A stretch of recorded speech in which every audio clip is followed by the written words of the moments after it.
राधारमण भगवान की, श्रीमद् देवी भागवत महापुराण की जय, आज को आनंद की जय, भक्तर भगवान की जय। भगवान नाम गाइरहनु होला है। जस्तो बानी बनाए त्यस्तै बन्छ। यहाँ भित्र जे छ बाहिर मुखमा त्यही आउने त हो नि, हो कि हैन हजुर? एकचोटि राधे राधे भन्नु, अझ प्रेमले भन्नु राधे राधे। भित्र जे छ बाहिर त्यही आउँछ हजुर। एउटा विद्यालयको बाहिर एकजना कुल्फी बेच्दो रहेछ एकजना व्यक्ति। कुल्फी बुझ्नुहुन्छ नि, बरफ। कुल्फी लिनुहोस्, कुल्फी लिनुहोस्, कुल्फी लिनुहोस् भन्दो रहेछ बिहानदेखि बेलुकासम्म। अब उसको जिब्रोमा यत्तिकै बस्दा पनि मुखले कुल्फी लिनुहोस् भन्न आइहाल्ने भइसकेछ है। जे बोल्यो त्यो आउने त हो नि। अब कुल्फी लिनुहोस् भन्दै भनिराखेको व्यक्ति छिमेकीको मृत्यु भएछ, मलामी गएछन्। अब मलामी जाँदा मलामीले के भन्छन्, मलामीले के बोल्छन् भन्नु न? बडो डराउँछन् के मान्छे यो भन्नलाई। ए अहिले नभन् नभन् नभन् भन्नुहुन्छ। भन्नुपर्ने कुरा चाहिँ सुन्नै मान्नुहुन्न। राम नाम अलि जोडले भन्नु, राम नाम सत्य हो भन्नु सबैले। राम नाम ल हेर्नु त, भगवान नाम सत्य हो। कति राम्रो कुरा बताएको छ भन्नु त यहाँ। भगवान नाम सत्य हो त राम नाम सत्य हो। सबले राम नाम सत्य हो भन्दा रहेछन्, ऊ चाहिँ के भन्छ, कुल्फी लिनुहोस् भन्दो रहेछ। किन मुखमा त्यही छ नि, हो कि होइन? अब भित्र जे छ बाहिर त्यही आउने हो। त्यही भएर बेलैमा यो मुखलाई, यो जिब्रोलाई नि राधा राधा राधा राधा यस्तो रटाइदिनु, ताकि मृत्यु हुने बेलामा पनि आमा भगवानको नाम भन्नुहोस् भन्नु नपरोस्। एकजना बुवा हुनुहुन्थ्यो, धेरै वृद्ध, लगभग 97-98 वर्षको उमेरको बुवा। कथा सुन्न आउनुभयो। कथा सुन्न आउनुभयो। उहाँको सुपुत्रले घरमा गएर पनि यही सिकाउनु भयो कि राधा राधा भन्नुपर्छ है बुवा। बुवाले पनि कथा सुन्नुभयो खुब प्रेमले, राधा राधा राधा। अन्तिम समयमा यस्तो दिन आयो नि, कोही कसैलाई चिन्नु भएन, तर मुखमा राधा राधा नाम नै थियो। भगवान नाम त्यो आधार हो। हेर्नुहोस्, भित्र जे छ बाहिर त्यही आउँछ। एकजना मित्र रहेछन् कि ससुराले जाँदै रहेछन् कि, जाँदै थिए बाटोमा अर्को साथी भेटेछ। साथीलाई भनेछन्, साथीले सोधेछन् तिमी कहाँ हिँडेको? खेतमा काम गर्दै गरेका साथीले सोधेछन्, कहाँ हिँडेको तिमी? म त ससुराली हिँडेको। तिमी पनि जान्छौ भनेछन्। तिम्रो ससुराली म जाने, त्यसमा पनि म यहाँ खेतमा काम गर्दैछु, लुगा कपडा केही छैन। ए यहाँ झोलामा बोकेको छु नि, यहीँ फेरिहाल, हिँडिहाल मसँग ससुराली, जाउँ 1-2 दिन घुमेर आउँ भनेछन्। ल हुन्छ त नि भनेर यसो कपडा फेरेर गएछन् ससुराली। पुगेछन् ससुरालीमा खुब सम्मान भयो ज्वाइँको। ज्वाइँसँग आएका ज्वाइँका साथीको पनि सम्मान भयो। अब ससुरा बाले सोध्नु भएछ कि ज्वाइँ हजुरलाई त चिनजान गरेकै हो, उहाँ चाहिँ को हो भनेर सोधेछ। अब उनले बताउन थाले, उहाँ चाहिँ मेरो परम मित्र साथी। म ससुराली आउन भनेर हिँडेको, आउँदै गर्दा उहाँ खेतमा काम गर्दै हुनुहुन्थ्यो। मैले ससुराली जाउँ भनेको, उहाँ पनि तयार हुनुभयो। कपडा छैन भन्नुभयो, मसँग कपडा छ भने यही कपडा लगाएर आउनुभयो भनेछन्। साथीले यसो बोलाएर भनेछन्, त्यस्तो पनि भन्नुहुन्छ काहीँ? मेरो कपडा लगाएर आएको भन्नुपर्छ र? यस्तो कुरा भन्नु हुँदैन। बस यति भन्नु मेरो साथी हो, मेरो मित्र हो, यति परिचय गरी पुगिहाल्यो त, किन सबै बताउनु पर्यो? साथीले खुब सिकाएछन्। ल ठिक छ, अब भन्दिनँ है, गल्ती भयो। भोजन भइसकेपछि छिमेकीले बोलाएछन्, ज्वाइँ हजुर आउनुभएको रहेछ, मेरो घर पनि टेकिदिनुहोस्, आइदिनुहोस्। ल हुन्छ आउँछु आउँछु भन्नुभयो। साथीलाई लिएर पुग्नुभयो। छिमेकीले सोधेछन्, ज्वाइँ साहब अब हजुरलाई त चिनेको, उहाँ चाहिँ को? अब उसको भित्र जे छ बाहिर त्यही निस्किन्छ। म ससुराली आउन हिँडेको, बाटोमा उहाँ खेतमा काम गर्दै हुनुहुन्थ्यो, काम गर्दा गर्दै जाउँ भने उहाँ पनि हुन्छ भन्नुभयो, मेरै कपडा लगाइदिए, लिएर आइहाले। अब साथी आँखा तर्छन्, चुप लाग्दैन, खुब आँखा तर्छन्। अब त नबोला, अब त नबोला भनिहाले। फेरि मित्रले भन्छ, अब तिमीले भन्यो भने म यो छोडेर जान्छु। अब भन्दैन भन है, तिम्रो कपडा मैले लगाएको किन भन्नु पर्यो? तिमीले यति परिचय गरी पुगिहाल्यो, मेरो साथी हो, मेरो मित्र हो भन्न सक्यो? ल ल अब भन्दिनँ, अब भन्दिनँ, गल्ती भयो। एकछिनपछि पत्नीको साथीहरू सखीहरू आएछन्। ओहो बिनाजु आउनुभयो, कति बेला आउनुभयो, के छ हजुरको हालखबर भन्दै खोज्दै खोज्दै आए। अनि उहाँ चाहिँ को, अब परिचय फेरि सुरु भयो। उहाँ चाहिँ मेरो परम मित्र परम साथी, म ससुराली आउन हिँडेको थिएँ, उहाँ खेतमा काम गर्दै हुनुहुन्थ्यो। अनि उहाँलाई मैले भने कि जाउँ ससुराली, उहाँ पनि तयार हुनुभयो। उहाँको कपडा थिएन, थियो यो कपडा उहाँकै हो। अब हेर्नुहोस् यसको मतलब के हो, भित्र जे छ बाहिर त्यही निस्किन्छ, हो कि होइन? जे छ भित्र त्यही आउने हो के बाहिर। त्यही भएर भगवानको नाम भित्र यति भरिदिनुहोस् ताकि अन्तिम समयमा नि हजुर प्राण जाने समयमा भगवान नाम मुखमा आओस् है। किन भगवान नाम नै श्रीमद् भागवतको अन्तिम श्लोकमा श्री व्यासजीले कति सुन्दर भावसँग लेख्नुभयो। त्यत्रो भागवत रचना गरेर अन्तिम श्लोकमा के भन्नुहुन्छ, नाम संकीर्तनम यस्य सर्व पाप प्रणाशनम। अन्तिममा गएर के भन्नुभयो, नाम संकीर्तन। कलियुगमा एउटा आधार छ, त्यो हो नाम कीर्तन गर, भगवानको नाम लिऊ। नाम संकीर्तन नै हो तिमीलाई पार तार्न सक्ने एउटा साधन हो कलियुगमा। हेर्नुहोस् म त 18 पुराणमा सब कथा श्रवण गराउँछु, तर अन्तिममा म एउटै सारांश बताउँछु कि भगवान नाम लिनुहोस् है। सबलाई म यही भन्छु, किनभने अहिले कलियुगमा नि हजुर हर चीज विधिमा हुन गाह्रो छ अरे। हर चीज साँच्चीकै त्यो पूर्ण हुन गाह्रो छ अरे अहिले कलियुगमा। तर एक काम पूर्ण हुन सक्छ, त्यो भगवानको नाम अरे। त्यही भएर भगवानको नामलाई आधार मानेर हजुर सबैलाई म यही अनुरोध गर्छु कि भगवानको नाम नछोड्नु, कसैले पनि नछोड्नु।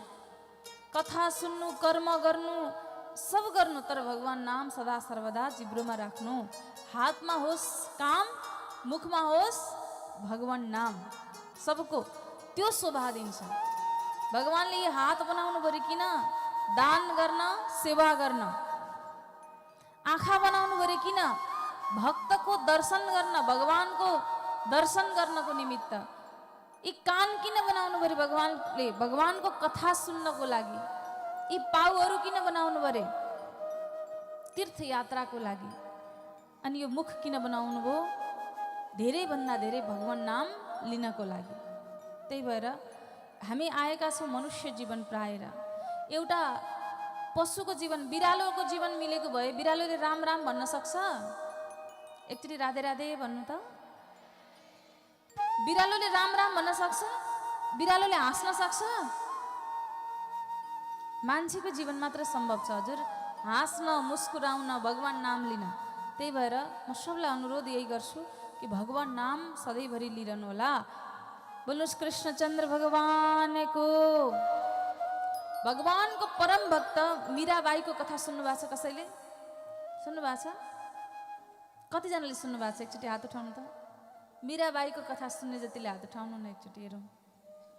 कमसेकम 8-10 जनाले त सुन्नु भएको रहेछ। एक परम भक्त मीराबाई, जसलाई भगवानले दर्शन दिन आउनुहुन्थ्यो। भगवानले सम्झिने भक्त हुन त धेरै गाह्रो छ हजुर। भगवानलाई सम्झिने लाखौं करोडौं अरबौं खरबौं छन्, हो कि होइन हजुर? हेर्नुहोस् त, यो मान्छेको हामी भन्छौँ नि अस्तित्व कति छ, विचार गर्नु। अनन्त अनन्त ब्रह्माण्डमा एउटा सानो पृथ्वी छ। सुन्नु है, अनन्त अनन्त ब्रह्माण्ड, पृथ्वीभन्दा ठुला ठुला ग्रहहरू छन्। ती विशाल विशाल ग्रहहरूको बीचमा एउटा सानो पृथ्वी छ। त्यो पृथ्वीभित्र पनि एउटा सानो देश छ, जसलाई हजुरहरू भारत भन्नुहुन्छ। त्यो भारतभित्र पनि एउटा सानो जिल्ला छ, अलिपुरद्वार।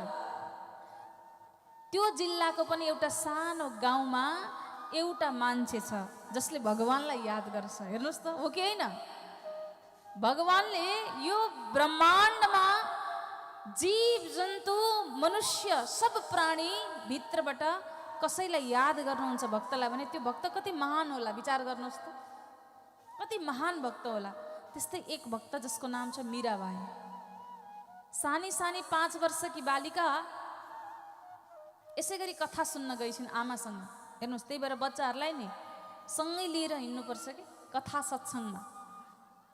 पार्टीमा होइन, कथा सत्सङ्गमा चाहिँ सँगै लिएर हिँड्नुपर्छ, ताकि उनीहरूले पनि सुनुन्, सत्सङ्गत उनीहरूलाई पनि प्राप्त होस्। 5 वर्षकी बालिकालाई राखेर कथा प्रारम्भ भइरहेको थियो, गुरुदेवले खुब सुन्दरसँग कथा सुनाउनु भयो।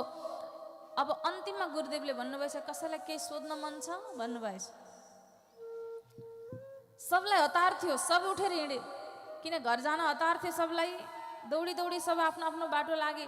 तर 5 वर्षकी बालिका हात उठाएर बसेकी छन्। गुरुदेवले देख्नु भएछ, सोध्नुभयो, नानी तिमीलाई के सोध्नु छ, के प्रश्न छ तिम्रो? ती 5 वर्षकी बालिकाले भनिन्, गुरुदेव भर्खर हजुरले जसको कथा सुनाउनु भयो नि, त्यो भगवान मलाई कहिले भेटिनुहुन्छ? हेर्नुहोस्, सानी बालिकाको प्रश्न के थियो? त्यो अहिले भर्खर जसको कथा मलाई सुनाउनु भयो, त्यो भगवानको दर्शन मलाई कहिले हुन्छ, त्यो भगवानको प्राप्ति मलाई कहिले हुन्छ, प्रश्न थियो। गुरुदेवको आँखा रसायो। 5 वर्षकी बालिकाको प्रश्न यस्तो छ कि भगवानको दर्शनको लालसा छ। कस्तो भक्त बन्न सक्छ यो? आशीर्वाद दिनुभयो, तिमीलाई कुनै दिन भगवानले दर्शन दिनुहुन्छ। खुब आशीर्वाद त गुरुदेवको मिल्यो। एक दिन आमा सँगसँगै जहाँ पनि जाने बच्ची एक दिन छिमेकीको बिहेमा पनि गइछन्। विवाहमा गएको बेला सबले आफ्ना आफ्ना दुला दुलै सब सजिएर आएको देखि आमालाई सोध्न लागिन्, आमा सबको त दुल्हा रहेछन्, मेरो दुल्हा खै? हेर्नुहोस्, सानी बच्चीले भनिन्, सबको आफ्ना आफ्ना पति छन्, मेरो पति खै? अब बिहानदेखि प्रश्न गरेको गरे घरमा पूजा गर्ने समय आयो। आमालाई यही प्रश्न गर्दैछन्, मेरो दुल्हा खै? आमाले भन्नुभयो, कृष्णको मूर्तिलाई देखाएर भन्नु, यही हो तेरो दुल्हा। गुरुदेवले एक मूर्ति राख्न दिनुभएको थियो केही दिनको लागि, सेवाको लागि। अब जसरी आमाले पिताजीको सेवा गर्नुहुन्थ्यो उहाँको पतिको, त्यस्तै प्रकारले उनी पनि कृष्णको सेवा गर्न लागिन्। मीरा पति सम्झेर, किन उनी मेरो पति हो। पति भावमा सेवा गर्दा गर्दै दुध भोग लगाउन जान्थिन्, भगवान आएर दुध पिइदिनुहुन्थ्यो। जे भोग लगाउन गयो भगवान आएर पान गरिदिनुहुन्थ्यो। त एक दिन मीराबाईका पिताजीले भन्नुभएछ, जाऊ यो दुध लगेर भोग लगाएर आऊ। मीराले लगेर भगवानको अगाडि राखिन्। स्वयं गिरिधर आउनुभयो, दुध पान गर्नुभयो। कटोरी बोकेर जाँदै थिइन्। मीराबाईका पिताजीले देख्नुभएछ कटोरीमा दुध छैन, खाली छ। भन्नुभएछ, मीरा यो भगवानलाई भोग लगाउने कटोरी हो, तिमीले जुठो लगायौ, तिमीले दुध पियौ। उहाँलाई लाग्यो कि सानी बच्ची हुन्, यिनले पक्कै पिइनु होला। मीराले भनिन्, होइन पिताजी, मेरो त गिरिधर आउनुहुन्छ पिउनलाई, स्वयं श्री ठाकुरजी आएर पिउनुहुन्छ। अब उनको पिताजीलाई विश्वास भएन, गाली गर्नुभयो, अब त झुट पनि बोल्न थाल्यौ तिमी। होइन पिताजी, साँच्चीकै मेरो गिरिधर आएर दुध पिउनुहुन्छ। 2 दिन 3 दिन 4 दिन यसै गरी बित्यो। सधैँ दुध पिएको देखेर अचम्म परेर अर्को दिन पछि हेर्न जानुभयो। तर जब मीराले पर्दा लगाउँथिन्, हे गिरिधर आएर दुध पान गर्नुहोस् भनेर जब दुध भोग लगाउन राखिदिन्थिन्, भगवान आएर दुध पिइदिनुहुन्थ्यो। यो दृश्य देखेर मीराका पिताजीलाई बडो ग्लानि भएछ। समय बित्दै गयो, विवाह गर्ने समय आयो मीराको। विवाह भयो मीराको, कहाँ? राणा खानदानमा, ठुलो खानदानमा विवाह भयो। कृष्णको मूर्ति साथ लिएर गइन्, कृष्णलाई नै पति मानिन्। उनका पति पनि बडा असल थिए, कृष्णको लागि मन्दिर बनाइदिए। तर अचानक एकपटक मृत्यु भयो उनको। मृत्यु भएपछि आफ्नै सासूले र नन्दले मिलेर विष पिलाए। यसलाई त मार्नुपर्छ, किन यसले हाम्रो बेइज्जती गरी। हामी राणा खानदान, कुल खानदानका हामी, अनि यसले जति बेला पनि साधु सन्तको सेवा गर्न जाने, मन्दिर जाने, भक्त बन्ने, भजन गाउने, कीर्तन गाउने, मूर्तिलाई बोकेर हिँड्ने पागलको बाँती, यस्तो बुहारी हामीलाई चाहिँदैन, यसलाई मारौँ। तर भगवानले त्यो विषलाई पनि अमृत बनाइदिनु भयो। मीराको मृत्यु भएन, भगवानले पान गरिदिनु भयो विष। यता मीरा अब जीवनको उत्तरार्धमा हुन लाग्दा श्री ठाकुरजीको मूर्ति बोकेर श्रीधाम वृन्दावन गइन् कि श्री ठाकुरजीको दर्शन गरौँ। जब वृन्दावन पुगिन्, सबले भने वृन्दावनबाट भगवान कृष्ण त द्वारकापुरी गइसक्नुभयो। फेरि द्वारकापुरी पुगेपछि द्वारकापुरीमा भगवानको भजन गर्दा गर्दै मीराले समुद्रमा प्रवेश गरेर आफूलाई प्रविष्ट गरिन्। आजसम्म पनि मीराको लास भेटिएन र मीरा कहाँ गइन् आजसम्म कसैलाई पनि थाहा छैन। र मीराले गाएको त्यो गुन्जयमान पद आज पनि सबैले गुणगान गर्नुहुन्छ। त्यही भएर भगवानको भक्त बन्ने प्रयास गर्नु, भगवानले पनि स्मरण गर्नुहुन्छ। यो कलियुग हो नि हजुर, यो कलियुग हो। भगवान झन छिटो रिज्नुहुन्छ, झन छिटो। भगवानले त स्वयं भन्नुभएको छ मलाई कलियुगका भक्त झन प्रिय छ। किनभने नाम मात्र जापले पनि मलाई प्राप्त गर्न सक्ने सामर्थ्य कलियुगका भक्तमा छ। मीरा दीवानी हो गई, मीरा मस्तानी हो गई, मीरा दीवानी हो गई, मीरा मस्तानी हो गई, मीरा दीवानी हो गई, मीरा मस्तानी हो गई, मीरा दीवानी हो गई, मीरा मस्तानी हो गई। श्याम रंग में रंग चुनरिया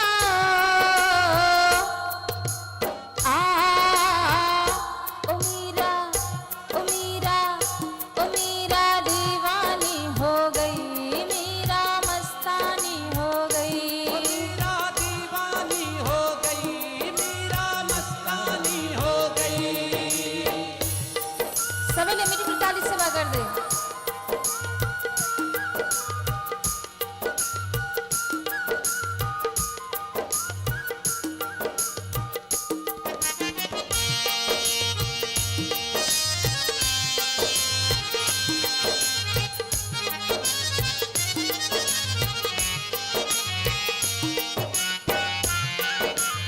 जय हो हरि बोल।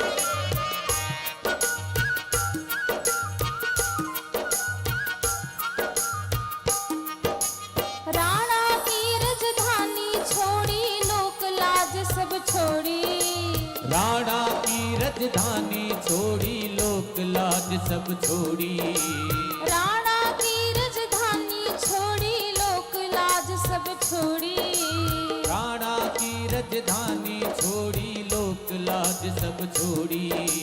श्याम रंग में रंग चुनरिया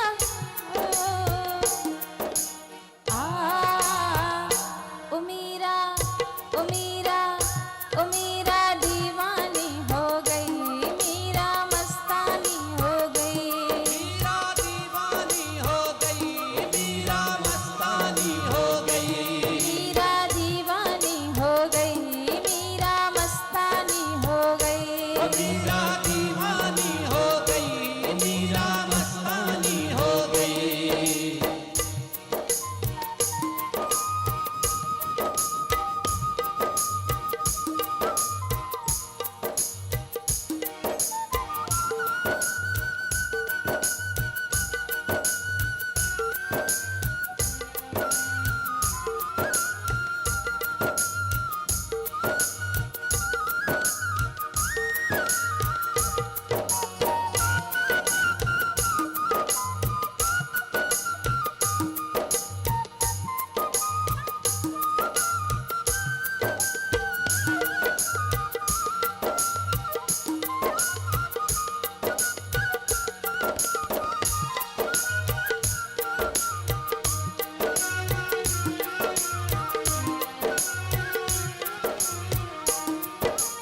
इस दुनिया से प्रीत तोड़कर श्यामल रंग चढ़ाया, इस दुनिया से प्रीत तोड़कर श्यामल रंग चढ़ाया, इस दुनिया से प्रीत तोड़कर श्यामल रंग चढ़ाया, इस दुनिया से प्रीत तोड़कर श्यामल रंग चढ़ाया। साथ सभी का छोड़ दिया और गिरधर गिरधर गाया, साथ सभी का छोड़ दिया और गिरधर गिरधर गाया। वो तो ऐसी भई जगनिया ओ मीरा, ओ मीरा, ओ मीरा दीवानी हो गई, मीरा मस्तानी हो गई, मीरा दीवानी हो गई,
घुंघरू बांध के नाचे झूमे गाए। पैरों में वो घुंघरू बांध के नाचे झूमे गाए। पैरों में वो घुंघरू बांध के नाचे झूमे गाए। भई बिहरणी श्याम बिरह में कोई न उसको भाए। भई बिरहनी श्याम बिरह में कोई न उसको भाए। वृंदावन की चली डगरिया ओ मीरा ओ मीरा ओ मीरा दीवानी हो गई। मीरा मस्तानी हो गई। मीरा दीवानी हो गई। मीरा मस्तानी हो गई। मीरा दीवानी हो गई। मीरा मस्तानी हो गई। मीरा दीवानी हो गई। मीरा मस्तानी हो गई। श्याम रंग में रंगी चुनरिया ओ मीरा ओ मीरा ओ मीरा दीवानी हो गई। मीरा मस्तानी हो गई। मीरा दीवानी हो गई। मीरा मस्तानी हो गई। मीरा दीवानी हो गई। मीरा मस्तानी हो गई। मीरा दीवानी हो गई। मीरा मस्तानी हो गई। मीरा दीवानी हो गई। मीरा मस्तानी हो गई। मीरा दीवानी हो गई। मीरा मस्तानी हो गई। मीरा दीवानी हो गई। मीरा मस्तानी हो गई। मीरा दीवानी हो गई। मीरा मस्तानी हो गई। कृष्णचंद्र भगवान की जय हो। श्री सीताराम भगवान की जय हो। भगवान जब सूर्य वंश में आउनुभएछ नि भगवान रामचंद्र, त भगवान रामचंद्र जब सूर्य वंश में आउनुभयो तब सूर्य वंश में आएको देखेर चन्द्रमा आएछ। सूर्यलाई प्रेम गर्ने मलाई प्रेम नगर्ने। त भगवानले भन्नुभयो ठिक छ, त्यसो भए तिमीलाई पनि प्रेम गर्छु। सूर्य वंशमा छु तर मेरो नाम पछाडि चन्द्र लाग्छ। हेर चन्द्रमालाई कति प्रेम, हेर्नुहोस् है, सबै त्रिदेवले प्रेम गर्नु भएको छ है चन्द्रमालाई। भगवान रामको पछाडि पनि रामचन्द्र भन्छौँ हामी। बोल्नुहोस् रामचन्द्र भगवान की। अब भगवान कृष्णको पछाडि पनि चन्द्र लाग्छ। बोल्नुहोस् कृष्णचन्द्र भगवान की। यति प्रेम रामको पछाडि चन्द्र, कृष्णको पछाडि त चन्द्र छँदैछ नि। भगवान शङ्करले त शिरमै चन्द्र धारण गर्नुभयो कि होइन हजुर? शिरमै चन्द्रमा राख्नुभयो नि भगवान शङ्करले। चन्द्रमालाई कति प्रेम। भगवानले सूर्यवंशमा एकपटक के आउनु भएको थियो, चन्द्रमालाई त स्थान प्रदान गर्नुहुन्छ। त्यति कृपालु हुनुहुन्छ भगवान। आउनुहोस् अब अगाडि प्रसङ्गमा फेरि प्रवेश गरौँ। हामीले खुब सुन्दर प्रसङ्गहरू श्रवण गऱ्यौँ। अगाडि श्री व्यासजी महाराज जन्मेजयलाई बताउँदै हुनुहुन्छ, परम्बा भगवती जगत जननी आमाको पूजन, परम्बा भगवती जगत जननी आमाको महामन्त्र जापको प्रताप कति छ। त व्यासजी भन्नुहुन्छ एक कौशल देशमा ध्रुव सन्धि नाम गरेका एक राजा थिए। ती ध्रुव सन्धिका दुई पत्नी थिए। जेठी पत्नीको नाम थियो मनोरमा, कान्छी पत्नीको नाम थियो लीलावती। जेठी पत्नीबाट एक पुत्र थियो जसको नाम थियो सुदर्शन। कान्छी पत्नी लीलावती जसको पुत्र थिए शत्रुजित। अब हेर्नुहोस् बडो सुन्दर छ। ध्रुव सन्धिका दुई पत्नी मनोरमा र लीलावती, दुवैबाट एक एक सन्तान छन्। अब यहाँ मनोरमा जो जेठी पत्नी थिइन् बडो धार्मिक थिइन्, धर्मात्मा थिइन्। कान्छी पत्नी पनि असल नै थिइन्। दुवै पति पत्नी मिलेरै बसेका थिए तिनैजना। तर अचानक के भयो, ध्रुव सन्धिलाई एक दिन शिकार खेल्न जान मन लाग्यो। अब हेर्नुहोस्, दिन आएपछि कसैको केही लाग्दैन भनेको यही हो। त्यो दिन आएपछि गर्नै कहिल्यै नगरेको काम पनि गरौँ गरौँ लाग्छ। दिन आयो नि, दशा लाग्यो भने ध्रुव सन्धिलाई त्यो दिन के गर्न मन लागेछ, जङ्गलमा शिकार खेल्न मन लागेछ, उल्टै शिकार भएछन्। कसको? सिंहको। सिंहले मारिदियो, खाइदियो। हल्ला भयो कि महाराज ध्रुव सन्धिको मृत्यु भयो। अब यता दुई पत्नीबाट दुई सन्तान, कसलाई राजा बनाउने भन्ने कुरामा झगडा हुन लाग्यो। किन? जेठी पत्नीको पुत्र पहिलो अधिकार छ। तब सुदर्शनलाई राजा बनाउने भन्ने हल्ला भएपछि कान्छी पत्नी जो थिइन् लीलावती, उनले आफ्नो पिता युधाजित नाम गरेका उनका पितालाई बोलाइछन्। पिताजी आउनुहोस् आउनुहोस्, अब त मेरो छोरालाई राजा बनाउनु पर्यो नि, आउनुहोस् है, मलाई सहयोग गर्नुहोस्। अब त त्यहाँ युद्धको माहौल सिर्जना भयो। त्यहाँ अनेक दैत्यहरू आउन लागे, कोही अन्य देशबाट पनि आएर हमला गर्न लागे। अब हामी राजा बन्ने भन्न लागे। राजा नभएपछि के गर्ने? त्यतिकैमा हामी राजा बन्ने भन्दै आएका एक वीरसेन नाम गरेका, जसलाई युधाजितले परास्त गरेर मारेछन्। यो खबर थाहा पाउनुभयो मनोरमाले, जेठी पत्नीले। अब मेरो पुत्रलाई पनि यिनीहरूले बाँकी राख्नेवाला छैनन्, मेरो पुत्र सुदर्शन राजा भयो भने त बर्बाद हुन्छ भनेर तुरुन्तै आफ्नो पुत्र सुदर्शनलाई लिएर त्यहाँबाट भाग्नु भएछ। राति नै छोडेर, दरबार छोडेर हिँड्नु भएछ पुत्रलाई लिएर। जङ्गल भट्किँदै जाँदा एक भारद्वाज मुनिको आश्रममा पुग्नुभयो। भारद्वाज मुनिले आश्रय दिनुभयो। ठिक छ, मेरो आश्रममा बस्नुहोस् भन्नुभयो। यता युधाजितले शत्रुजितलाई राजा बनायो। अब यता युधाजितलाई लाग्यो कि तिनीहरू भागे, कहीँ मरे होला, कहीँ जीवित छैनन् होला भन्ने लागेको थियो। जो जेठी पत्नी थिइन् मनोरमा, पुत्र सुदर्शन, तर पनि डर थियो। पछि थाहा पाए कि भारद्वाज मुनिको आश्रममा गएर बसेका छन् रे भनेर कसैले समाचार पुर्याइदिएछ। तब युधाजित चाहिँ के गरेछन्, अब म त्यो लीलावतीका पिता जो थिए उनी चाहिँ युद्ध गर्नको लागि आएछन् भारद्वाज मुनिको आश्रममा। भारद्वाज मुनिले भन्नुभएछ, चिन्ता नगर मनोरमा, सुदर्शनलाई केही हुँदैन, चिन्ता नगर है, युद्ध गर्न आए, म यिनलाई यसै पठाउँछु। अब हेर्नुहोस्, कोही शत्रु आयो भने नि सबभन्दा पहिले त उसको खुब प्रशंसा गरिदिनु। यदि उसलाई परास्त गर्नु छ भने, उसलाई आफ्नो बनाउनु छ भने। भारद्वाज मुनिले खुब प्रशंसा गर्नुभयो। महाराज तपाईँको त मैले कति नाम सुनेको, आउनुहोस् भोजन गरौँ भन्नुभयो। भोजन गराउन बसाउनु भयो। अब त्यति धेरै सैनिकहरू थिए, त्यतिमा यत्रजनालाई यति सानो कुटीबाट कसरी भोजन बनाएर खुवाउन सक्छन् होला भनेर चिन्ता लागिरहेको थियो युधाजितलाई। हामी यति धेरै छौँ, सैनिकहरू छन्, म छु, साथसाथमा यति धेरै हजार सैनिकहरूको मध्यमा यत्रो सानो कुटीबाट भोजन कति बनाएर ल्याउँछन् यिनले? यिनीसँग के होला र भिक्षामा आएको? तर अचम्म के भयो, 84 व्यञ्जन छ, सबलाई पुगिरहेछ। जे चाहियो, जे खान्छु भन्नु, जे माग्यो त्यो आइपुग्छ। छक्क परे, त आउँछ चाहिँ कहाँबाट त यो? जे माग्यो त्यो आइपुग्छ। यो खान मन लाग्यो मात्र भन्नुपर्छ, भित्रबाट बनेर आइहाल्छ। कसरी यो सम्भव भयो भनेर युधाजितले सोधेछन्। त भारद्वाज मुनिले भन्नुभएछ, मेरो घरमा एउटा गाई छिन् जसको नाम हो नन्दिनी। नन्दिनी नामकी एक गाई छिन्। ती गाई समक्ष गएर मैले जे माग्छु त्यही दिन्छन्। त्यस्तो गाई छ मसँग। तब युधाजितले भनेछन्, त्यसो भए एक काम गर्छु। के काम?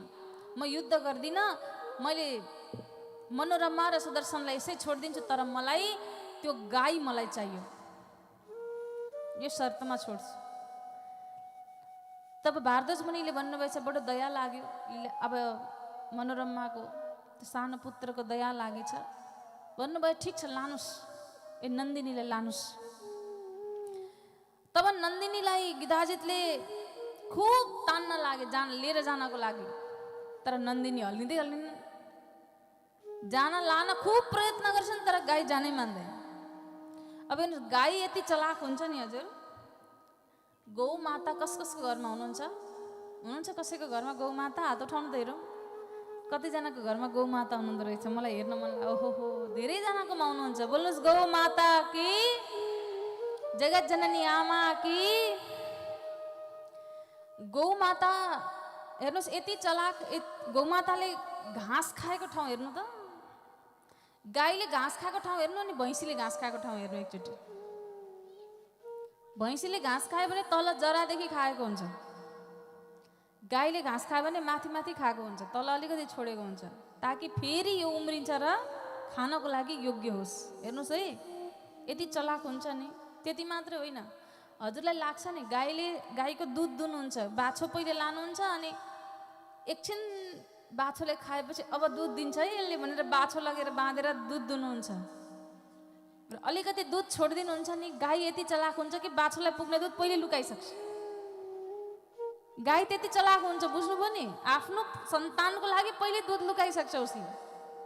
त्यति मात्रै कहाँ हो, गाई भैँसीको बथानमा बाछो उसको जुन बच्चो छ नि उसलाई छोडिदिनुहोस् त, पाडा पाडी भन्नुहुन्छ नि होइन भैँसीको, त्यसलाई छोडिदिनुहोस् त बच्चोलाई, उसले खोजेको खोजै हुन्छ, भेट्टाउँदैन। तर गाईको हजारौँको भिडमा पनि गाईको बछडा छोडिदिनु आमा भेटिहाल्छ, चलाक हुन्छ गाई। त्यही भएर त गाईको दुध खाँदा दिमाग तीक्ष्ण हुन्छ भनेको, दिमाग तीक्ष्ण हुन्छ। त्यही भएर गाईलाई गौ माता भनेको, आमाको स्थान दिएको। गाई हामीले पूजा गर्दा, हामीले कुनै पनि सानोभन्दा सानो पूजा गर्दा पनि पहिले गौदान गर्नुपर्छ। गाईको महत्त्व त्यति छ। घरमा बच्चो जन्मियो, घर शुद्ध गर्न पर्यो भने पनि गाईकै गौत चाहिन्छ। घरमा कोही मर्यो, अब घर शुद्ध गर्नु पर्यो भने पनि गाईकै गौत चाहिन्छ। हेर्नुहोस् है, जन्मिँदा पनि चाहियो, मर्दा पनि चाहियो। र गाईको दुध पनि काम लाग्छ, दही पनि चाहिन्छ, घिउ पनि चाहिन्छ, माखन पनि चाहिन्छ, छाँच पनि चाहिन्छ, गाईको गोबर पनि चाहिन्छ, गौत पनि चाहिन्छ। ल हेर्नु त, केही पनि बाहिर खेर जानेवाला छैन। त्यही भएर गौ माता, गाई जसको पूजन गर्दा 33 कोटी देवताको पूजनको फल मिल्छ गौ माताको पूजनले। त्यही भएर गाईको पूजन गर्नु, घरमा गाई राख्नुभयो भने वास्तु नमिलेको घर पनि वास्तु मिल्छ भनेको छ। गौ माताले श्वास लिँदा नि अक्सिजन लिन्छन् र छोड्दा पनि 80% अक्सिजन छोड्छिन्। त्यही भएर त मर्ने बेलामा बैतरनी गर्न पनि गाई लिएर आउँछन्, किन? श्वास राम्ररी जाओस्। तुलसीको मुठमा निकाल्छन्, किन? श्वास राम्ररी फेरोस्, यसलाई कष्ट नहोस्। हाम्रो ऋषिमुनिहरू बडो विद्वान थिए हजुर। त्यही विद्वान भएको भएर हेर्नुहोस् त यस्ता यस्ता कुरा, यस्ता यस्ता कार्य पत्ता लगाएका रहेछ। गौ माता जसले सूर्यबाट आउने विकिरणलाई तानेर आफ्नो त्यो जुरोमा, जुरो बुझ्नुहुन्छ नि, गाईको जुरो कहाँ हुन्छ? ढाडमा हुन्छ नि माथि, त्यहाँ पिठ्युमा जो हुन्छ त्यो जुरोमा उसले नराम्रो विकिरणलाई खिचेर राख्छ गाईले। र गौ माता यस्ती माता हुन् जसको दुध पनि अमृत मानिन्छ। पञ्चामृत बनाउनु पर्यो, गाईकै दुध चाहिन्छ। शङ्करजीलाई चढाउनु पर्यो, गाईकै दुध चाहिन्छ। गौ माता जसको पूजन जो जन्मिँदा र मर्दा चाहिने, गौमूत्र क्यान्सरको औषधि मानिन्छ। जसले नित्य गौमूत्र पान गर्छ, थोरै गौमूत्र, एक बिरको मात्रै पनि गौमूत्र दिनै पछि खान्छ भने त्यो क्यान्सरको औषधि, निको हुने औषधि खाएको रे। आज क्यान्सरको औषधि भनेर गौमूत्रलाई मानिन्छ। हेर्नुहोस् त, निकै नहुने घाउमा पनि गौमूत्रले धुन लाग्नुभयो भने त्यो निको हुन लाग्छ। त्यति धेरै औषधि छ। बारीमा, खेतमा किरा पर्न लाग्यो भने एक बाल्टी पानीमा 2 बिरको मात्रै गौमूत्र मिलाइदिएर घोलेर त्यहाँ छरिदिनु भने पनि सब किरा भाग्छ। त्यति धेरै औषधीय गुण छ। त्यही भएर गाई जगत जननी आमा हुन्, आमाको स्थान राखेको छ। गौ माता भन्छौँ हामी। त्यही गौ माताको सेवा गर्न आउने भएको भएर भगवानको नाम पनि गोपाल भयो। गौको पालन गर्ने गोपाल। यहाँ कतिजना भन्नुहुन्छ नि गोर्खा, हामी त गोर्खा भन्नुहुन्छ कतिजनाले, मैले सुनेको छु। त्यो गौको रक्षा गर्ने भएर गोर्खा। गौ माताको पूजन गर्ने, गौको रक्षा गर्ने, गौ रक्षा भन्दा भन्दै गोर्खा। त्यही भएर म हजुरहरूलाई यही भन्छु कि गाईको खुब सेवा गर्नुहोस् है। अनि हामीले त आमा भन्न सिकेकै गाईबाट हो नि। त्यो गाईको बच्चोले नि आमालाई बोलाएको सुन्नु त एकचोटि आम्मा भन्छ, खुब प्रेमले भन्छ। त्यो बच्चोले कराएको एकचोटि सुन्नु, प्रेमले आमा भनेर बोलाउँछ, आमा भन्छ उसले खुब प्रेमसँग, जसरी हामीले आमा भन्छौँ नि आमालाई, त्यो भाव। अनि गाईले छ नि हजुर, हजुरको पीडा बुझ्छ। गौ माताको छेउमा गएर पीडा सुनाउनु उसले बुझ्छ हजुर। कहिलेकाहीँ याद गर्नुहोस् त, आँखाबाट आँसु झरिरहेछ, हजुरको पीडालाई पनि बुझ्छ। त्यही भएर गाई आमा हुन्, जगत जननी आमा, जो गौ माता कलियुगमा पनि हामी दर्शन गर्न पाउँदैछौँ। यो हाम्रो अभाग्य हो। भगवान् त त्यसकै गाई सेवा गर्न आउनुहुन्थ्यो। त यहाँ आज नन्दिनी जो गौ माता हुनुहुन्छ जान मान्नु भएन। जान नमानेपछि तब महाराज युधाजितले भारद्वाज मुनिसँग क्षमा मागे, मैले गाई लान सकिनँ, तपाईँ नै पाल्नुहोस्, तपाईँ नै राख्नुहोस् भनेर फर्केछ। यता मनोरमाका पुत्र सुदर्शनलाई अब गुरु भारद्वाजले यहाँ के गर्नुहुन्छ, यज्ञोपवीत संस्कार गराउनुहुन्छ। यज्ञोपवीत भनेको बुझ्नुभयो? व्रतबन्ध, व्रतबन्ध गराउनुहुन्छ। म अब एउटा कुरा सोध्छु है हजुरहरूलाई, बुवा आमाले कति धेरै खर्च गरेर व्रतबन्ध गरिदिनुहुन्छ, जनै लगाइदिनुहुन्छ, छोराले भोलिपल्टदेखि फालिहाल्छ। गायत्री मन्त्र जो दिनुहुन्छ नि, त्यो गायत्री जाप सबैले गर्नु। अनि आमाहरूले पनि गायत्री जाप गर्नुपर्छ, लक्ष्मी गायत्री। बुवाहरूले त व्रतबन्धको दिन मन्त्र पाएर पनि जाप गर्नुहुन्न, आमाहरूले त कतिले मन्त्रै सुन्न पाउनु भएको छैन होला। यहाँ एकचोटि भन्नु राधे राधे, प्रेमले भन्नु राधे राधे। बुवाहरूले त मन्त्र पाएर पनि मन्त्रलाई सुन्नु पो सक्यो। म त भन्छु नित्य जाप गर्नको लागि दिएको हो नि गुरुले, हो कि होइन? कमसेकम एक माला त जाप गर्नु, त्यो जाप गर्नलाई मन्त्र लिएको हो नि हजुरहरूले। आमाहरूले पनि, सब आमाहरूलाई म यही अनुरोध गर्छु, कमसेकम एउटा गुरु मानेर कसैसँग गुरु मन्त्र लिनु, लक्ष्मी गायत्री लिनु, लक्ष्मी गायत्री, र नित्य जाप गर्नु, एक माला भए पनि जाप गर्नु। सबैले, हर स्त्रीले, सबैले जाप गर्नुपर्छ हजुर। किन?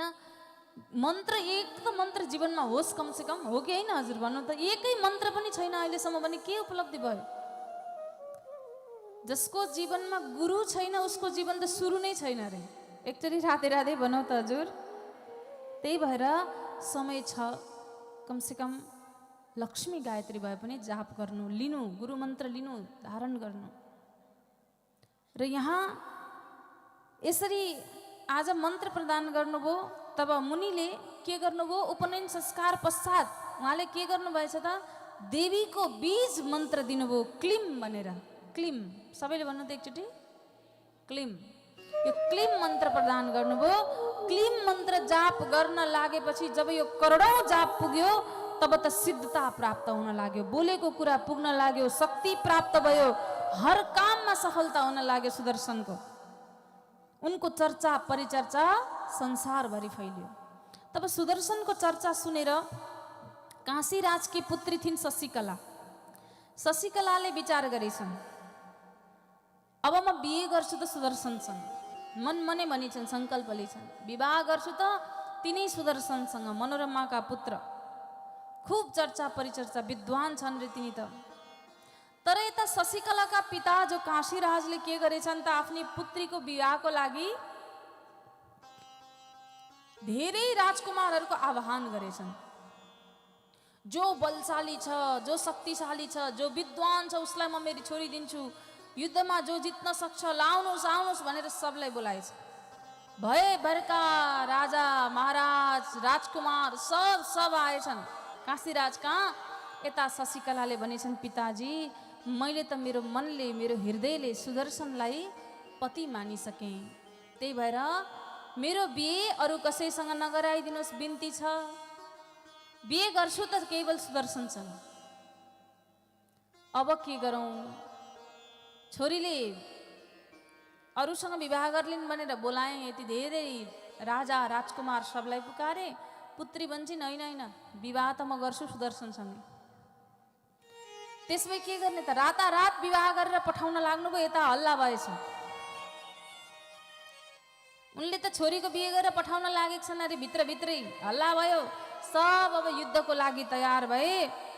यता तुरुन्तै युधाजित जो थिए, युधाजितले पनि आफ्नो नाति जो लीलावतीका पुत्र शत्रुजितसँग विवाह गराउँछु भनेर युधाजित पनि गएका थिए। युद्ध, भयङ्कर युद्ध भयो। यता शत्रुजितको, युधाजितको सबको मृत्यु भयो। जब सबैले थाहा पाए तब तुरुन्तै यता शशिकला र सुदर्शनको जो गुप्त विवाहको खबर सुने पश्चात र यता युद्धको कार्य देखेपछि काशीराजले देवीको आराधना गर्न लाग्छन्। नमो देव्यै जगदात्रै शिवायै सततं नमः, दुर्गायै भगवत्यै ते कामदायै नमो नमः। परम्बा भगवती को खूब आराधना गर्न लागे। अब काशीराज बडो डराए, भयंकर स्थिति। तर परम्बा भगवती को कृपाले सब युद्ध शान्त गराइदिनु भयो र उनी सुदर्शन र शशिकला जसलाई राज्यको राजा बनाइदिनु भयो। जुन राज्य छोडेर भागेर, जुन राज्य छोडेर ध्रुवसन्धि जो पिता थिए सुदर्शनका, जो ध्रुवसन्धिको मृत्यु पश्चात आज लीलावतीका पिता युधाजित र शत्रुजितको कारणले भाग्नु परेको थियो, फेरि त्यही राज्यमा आएर सुदर्शनले आफ्नी पत्नी लीलावतीको साथमा राज्य गर्न लाग्छन्। बोल्नु जगत जननी आमा की। अब आफ्नो माताजीको आदेशमा यता अर्की कान्छी आमा लीलावती माताको आदेशमा श्रीमद् देवी भागवत कथाको आयोजना गर्छन्, ताकि मेरो पिताजीको कल्याण होस्, मेरा भाइहरूको कल्याण होस्, सबैको कल्याण होस्, सबै पितृहरू उद्धार हुन् भनेर श्रीमद् देवी भागवत कथाको आयोजना गर्नुहुन्छ। र पछि सुदर्शनले आफ्नो राज्यमा विशाल परम्बा भगवती जगत जननीको मन्दिर निर्माण गर्नुहुन्छ। त्यहाँ मात्रै गर्नुहुन्न, जहाँ जहाँ पुग्नुहुन्छ त्यहाँ त्यहाँ मन्दिर निर्माण गर्नुहुन्छ र यो धरतीमा पनि परम सुख, परलोकको पनि मणिदीप धामको आनन्द प्राप्त गर्ने मार्ग निर्माण गर्नुहुन्छ।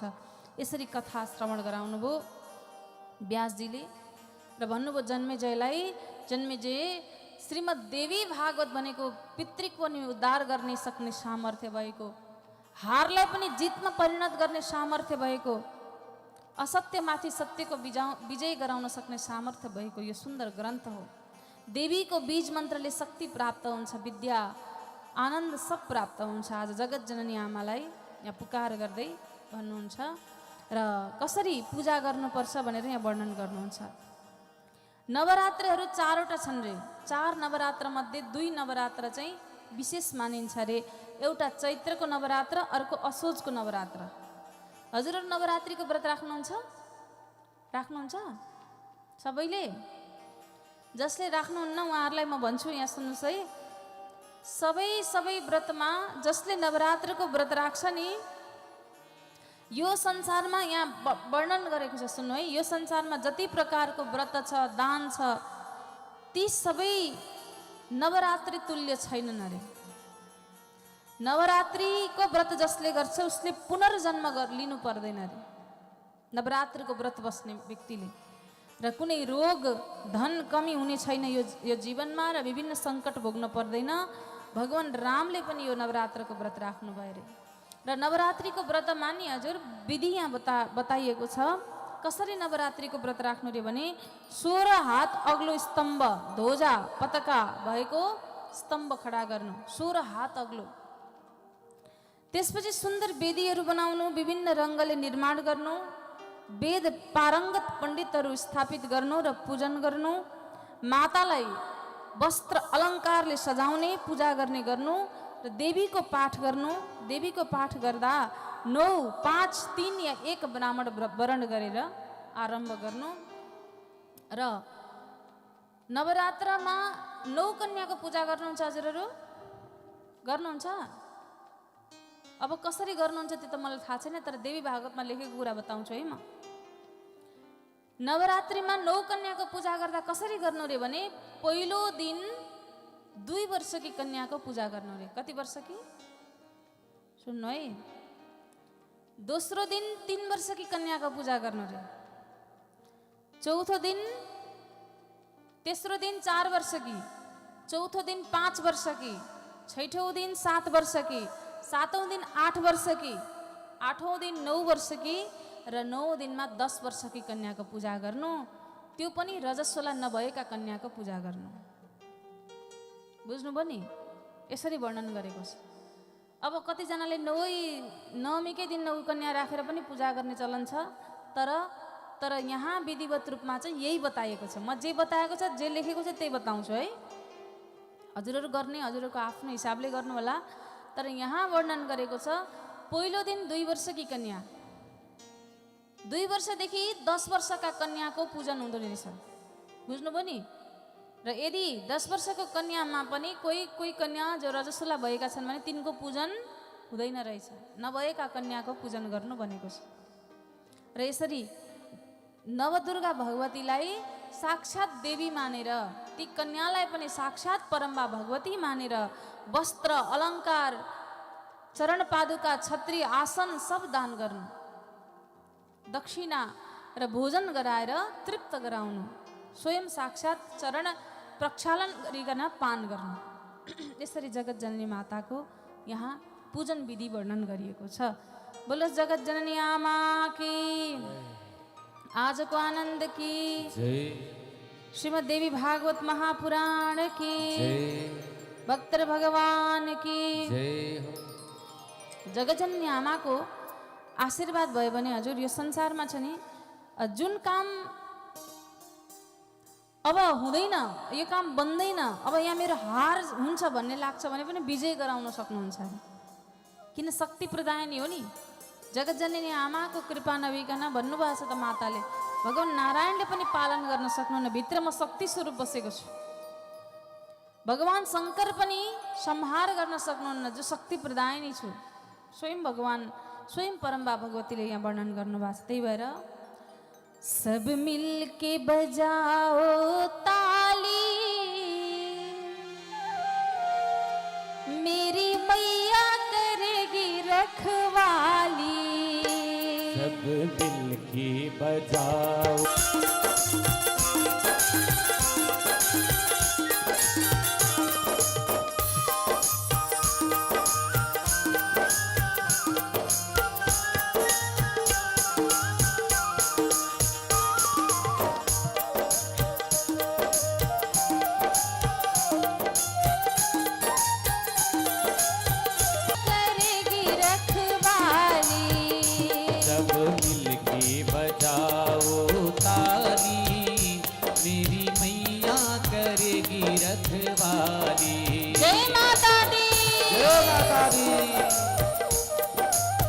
बोले ताली बजो गई जय हो।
गर्दै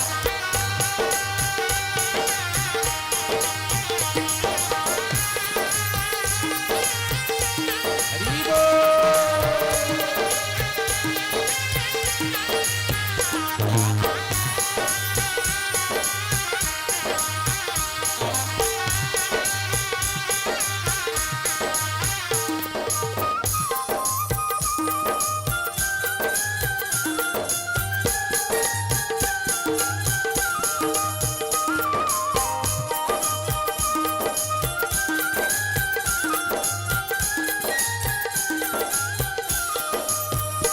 माँ को ऐसे सजाओ जैसे कोई न सजा, को ऐसे सजाओ जैसे कोई न सजा। माँ को ऐसे सजाओ जैसे कोई न सजा, माँ को ऐसे सजाओ जैसे कोई न सजा। माँ को चुनरी ओढ़ा दो लाल बाली, मेरी मैया करेगी रखवाली।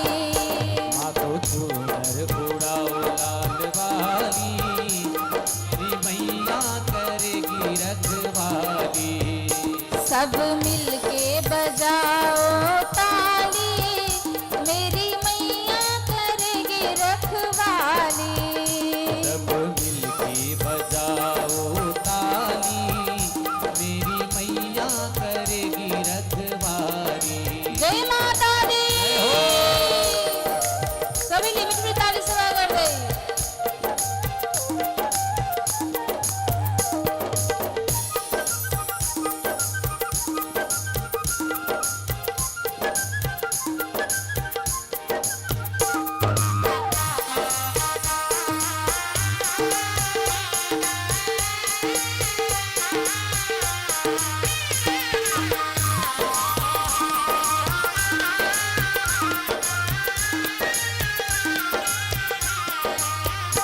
माँ ने तन भी दिया, माँ ने मन भी दिया, माँ ने तन भी दिया, माँ ने मन भी दिया। माँ ने तन भी दिया, माँ ने मन भी दिया। माँ ने तन भी दिया, माँ ने मन भी दिया। माँ ने किस्मत जगा दी हमारी, मेरी मैया करेगी रखवाली। माँ ने किस्मत जगा दी हमारी, मेरी मैया करेगी रखवाली। सब मिलके बजाओ ताली, मेरी मैया करेगी रखवाली। सब मिलके बजाओ ताली, मेरी मैया करेगी रखवाली। मेरी मैया करेगी रखवाली। मेरी मैया करेगी रखवाली। मेरी मैया करेगी रखवाली। मेरी मैया करेगी रखवाली। मेरी मैया करेगी रखवाली। मेरी मैया करेगी रखवाली। परम्बा भगवती माता की जय हो, जगत जननी मां की जय हो। त्यसरी जन्मे जयलाई व्यासजीले सम्पूर्ण वृत्तान्त बताउनुहुन्छ र अगाडि भन्नुहुन्छ कि भगवान रामले पनि नवरात्रिको व्रत नवरात्रिको व्रत राख्नु भएछ भगवान रामले पनि। अब भगवानले पनि व्रत राख्नुभयो भने नवरात्रिको व्रत कस्तो पावन पवित्र होला, जसको प्रतापले भगवान राममाथि कसरी कृपा वर्ष्य त नवरात्रिको व्रत किन राख्नु पर्यो। आउनुहोस् अब रामचरित्रमा हामी प्रवेश गर्दैछौँ।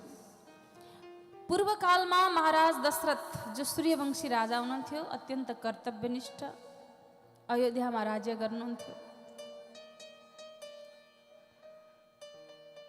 अब महाराज दशरथ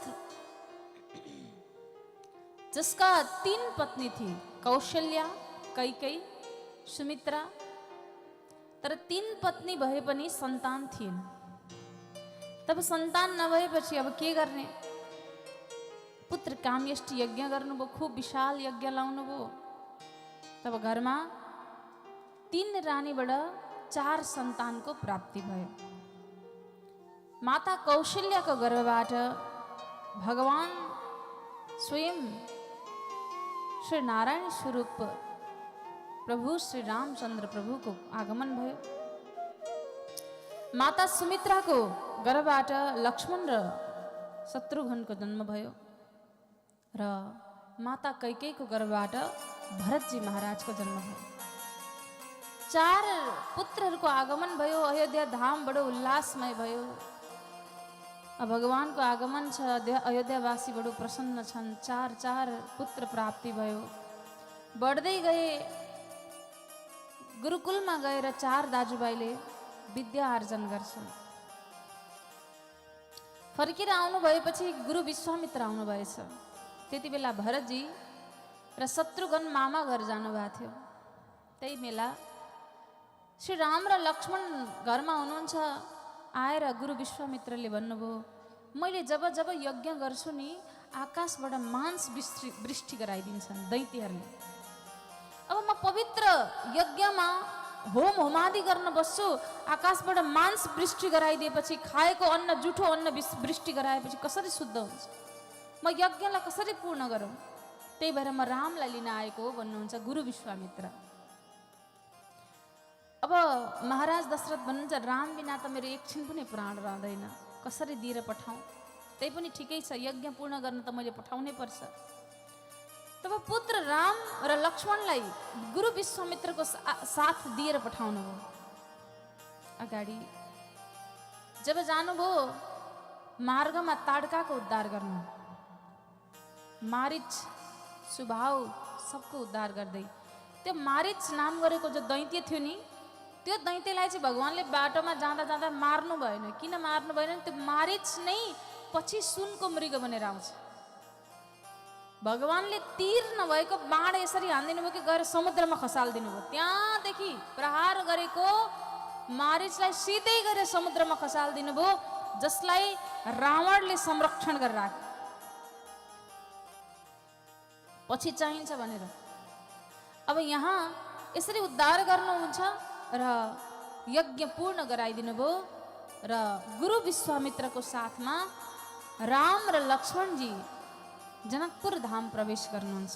जाँदै गर्दा बाटोमा एउटा अचम्मको दृश्य देख्नुहुन्छ। बडो सुन्दर कथा छ है यो। एकपटक भन्नु त जय श्री राम, अझ प्रेमले भन्नु जय श्री राम, भक्तिले भन्नु जय श्री राम। अब भगवान श्री रामचन्द्र प्रभु जाँदै हुनुहुन्थ्यो। एक ठाउँमा अचम्मको दृश्य के देख्नुहुन्छ? एउटा असाध्यै पुरानो झोपडी छ, सबै भत्किसकेको झोपडी, उजाड बन्जर भूमि छ। तर त्यो बन्जर भूमिमा पनि एउटा पत्थर छ। त्यो पत्थरको छेउमा हरियो तुलसीको वृक्ष छ। तब त्यो पत्थरलाई देखाएर भन्नुभएछ प्रभु श्री रामले, यो पत्थर कहाँबाट आयो अनि यो पत्थरको छेउमा यो हरियो तुलसी कहाँबाट आइन्? मलाई लाग्छ कि यो बन्जर भूमि कोही ऋषि बस्ने स्थान थियो। तब गुरु विश्वामित्रले भन्नुभयो, यो गौतम नाम गरेका एक ऋषि बस्दथे यहाँ। गौतम ऋषि, गौतम ऋषि की एक पत्नी थिइन् जसको नाम थियो अहिल्या। के थियो रे हजुर? भरे गुरुले प्रश्न सोध्नुहुन्छ नि, याद गर्दै जानु नि फेरि सबै। अहिल्या नाम गरेकी पत्नी थिइन्। तर अहिल्या यति धेरै सुन्दरी थिइन् कि हेर्नु, सुन्दरी धेरै धेरै अति सर्वत्र वर्जयत। अहिल्या यति सुन्दरी थिइन् कि इन्द्रलाई विवाह गर्ने इच्छा थियो अहिल्यासँग। तर अहिल्याका पिताले गौतम ऋषिसँग विवाह गराइदिनु भयो। तब एक दिन गौतम ऋषि स्नान गर्न भनेर नदीमा गएको बेला इन्द्रले गौतम ऋषिको भेष धारण गरेर अहिल्याको कक्षमा प्रवेश गरे। अब अहिल्याको कक्षमा प्रवेश त गर्यो, तर उसलाई डर भयो, भय भयो। मैले गल्ती गर्दैछु भन्ने एहसास उसलाई भयो र फर्किएर आउन लाग्यो। म फर्किन्छु, म जान्छु भनेर निस्केर जाँदै थियो, गौतम ऋषिले टपक्कै देखिहाल्नु भएछ। अब गौतम ऋषिलाई के लाग्यो, ए म नभएको बेला अर्को पुरुष आउँदो रहेछ यसको कक्षमा। त्यही भएर म यसलाई श्राप दिन्छु अहिल्या, तैँले पत्थर बनेर बस्न परोस् भनेर श्राप दिनु। तर अहिल्याको कहीँ गल्ती थिएन। त्यही भएर अहिल्याले पत्थरमा पनि भगवान रामचन्द्रको स्मरण गरिन्। प्रभु श्री राम, जसले रामको उच्चारण गर्यो छेउमा तुलसी माता दासी बनेर बस्दिनु भयो, छेउमा भक्ति महारानी। तब भगवान त्यही बाटो जब जाँदै हुनुहुन्थ्यो, भगवानले सोच्नुभयो अब अहिल्याको उद्धार गर्ने समय आयो। भगवानको चरणले जब त्यो पत्थरलाई स्पर्श भयो, साक्षात श्री लक्ष्मी स्वरूप अहिल्या माता प्रकट भएर भगवान रामचन्द्रलाई दर्शन गर्न लागिन्। बोल्नु श्री रामचंद्र भगवान की जय हो, मर्यादा पुरुषोत्तम राम प्रभु की जय हो। आज भगवान रामले अहिल्यालाई कल्याण गरेर आशीर्वाद दिएर धाम पठाइदिनु। त्यहाँबाट प्रभु श्री राम जनकपुर धाम प्रवेश गर्नुभयो। जनकपुरका राजा जनकले संकल्प लिनु भएको छ। कस्तो संकल्प? आफ्नै पुत्री सीताको विवाह म त्यो व्यक्तिसँग गराउँछु जसले यो शिवधनुष उठाउन सकोस्। अब त्यो शिवधनुष यस्तो धनुष थियो नि, कसैले हल्लाउन पनि सक्दैन थियो, तर सीता माता देब्रे हातले उठाएर दाहिने हातले भुइँ सफा गरिदिनुहुन्थ्यो। त्यस्तो धनुष, त्यो धनुषलाई जसले उठाउन सक्छ, तात लाउन सक्छ, त्यससँग मेरो पुत्रीको विवाह हुन्छ भनेर संकल्प लिनुभएको थियो। तर कोही पनि सामर्थ्यवान कोही आएनन्। त्यो दिन पनि भारी सभा छ। श्री लक्ष्मणजी, रामजी प्रभु विश्वामित्र गुरुको साथमा पुग्नुभयो भारी सभामा। सबैले धनुष उठाउन खोजे, कसैले सकेनन्। अन्तमा जनक महाराज उठेर भन्नुभयो क्षत्रियहरूको कमी भएछ जसले एउटा धनुष उठाउन सकेन। अब लक्ष्मणजी हुनुहुन्छ शेष नागको रूप, शेष नागको स्वरूपमा रिसा हुनुहुन्छ। जुरुक्क उठेर भन्नुभयो अरे जनक महाराज, मेरो प्रभु श्री रामको आदेश भयो भने यो धनुष त के पृथ्वीलाई पनि उठाइदिन्छु म, एक छिन पनि लाग्दैन मलाई। तर उहाँको शब्द सुन्नु है, कति सुन्दर छ। शब्द कस्तो छ? उहाँले भन्नु भएन नि म उठाउन सक्छु। उहाँले के भन्नुभयो? प्रभु श्री रामको आदेश भयो भने, कृपा भयो भने। हेर्नुहोस् शब्द कस्तो छ। भगवानको कृपा भयो भने म जे पनि गर्न सक्छु। यो पृथ्वी त मेरो लागि तोरीको दाना जस्तो। जब लक्ष्मणजीले यसरी बोल्नुभयो तब गुरुदेवले शान्त लक्ष्मण शान्त भएर बस, यो काम तिम्रो दाजुलाई गर्न देऊ। तब प्रभु श्री रामले गुरुदेवको आदेश लिनुभयो, गएर धनुषलाई प्रणाम गर्नुभयो, शङ्करजीलाई स्मरण गरेर 3 चोटि धनुषको प्रदक्षिणा गर्नुभयो। तब भगवानलाई स्मरण गरेर धनुष उठाएर ताप लाउँछु भन्दा धनुष 3 टुक्रा भएर भुइँमा पछारिन बजारिन लाग्छ। बोल्नु सीताराम भगवान की। तब त्यो धनुष जब भुइँमा खस्यो तब त त्रिलोकमा भूकम्प आयो। ध्यान गरेर बसेका परशुरामजी महाराजको ध्यान भङ्ग भयो। दौडेर आउनुभयो। परशुरामजी महाराजको अब रूप कस्तो छ? शरीरमा वस्त्र लाउनु भएछ बागम्बर वस्त्र छ शरीरमा। एक हातमा धनुष छ, अर्को हातमा खुर्पा छ। अब हेर्नुहोस् परशुरामजी कस्तो हुनुहुन्छ सुन्नु है। परशुरामजीको चरित्र अलिकति भनिहाल्छु म, हुन त देवी भागवतमा त छैन, तर म सुनाइहाल्छु अलिकति। परशुरामजीको चरित्र कस्तो छ हेर्नुहोस्। परशुरामजीका पिता बडो विद्वान हुनुहुन्थ्यो, होम होमादि यज्ञ अनुष्ठान गर्ने। माताजीलाई भन्नुभएछ पत्नीलाई, जाऊ गएर नदीबाट शुद्ध जल लिएर आऊ भनेर पठाउनु भएको।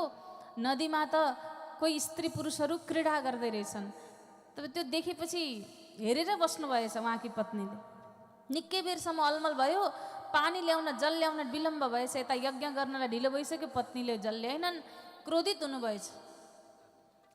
जब पत्नी आइन् तब सोध्नुभयो किन ढिलो आयो भन्दा पत्नीले उत्तर दिन सक्नु भएन। अन्तर्दृष्टिले हेर्दा त ओहो अरूले क्रीडा गरेको हेरेर बसी छ यसले। बडो जोडसँग क्रोध आयो। तब परशुरामका 3 जना दाजुहरू थिए परशुरामजीका। ती 3 दाजुहरूलाई भन्नुभएछ, पहिले त जेठोलाई भन्नुभएछ जाऊ तिम्री आमाको शिर छेदन गर्दै।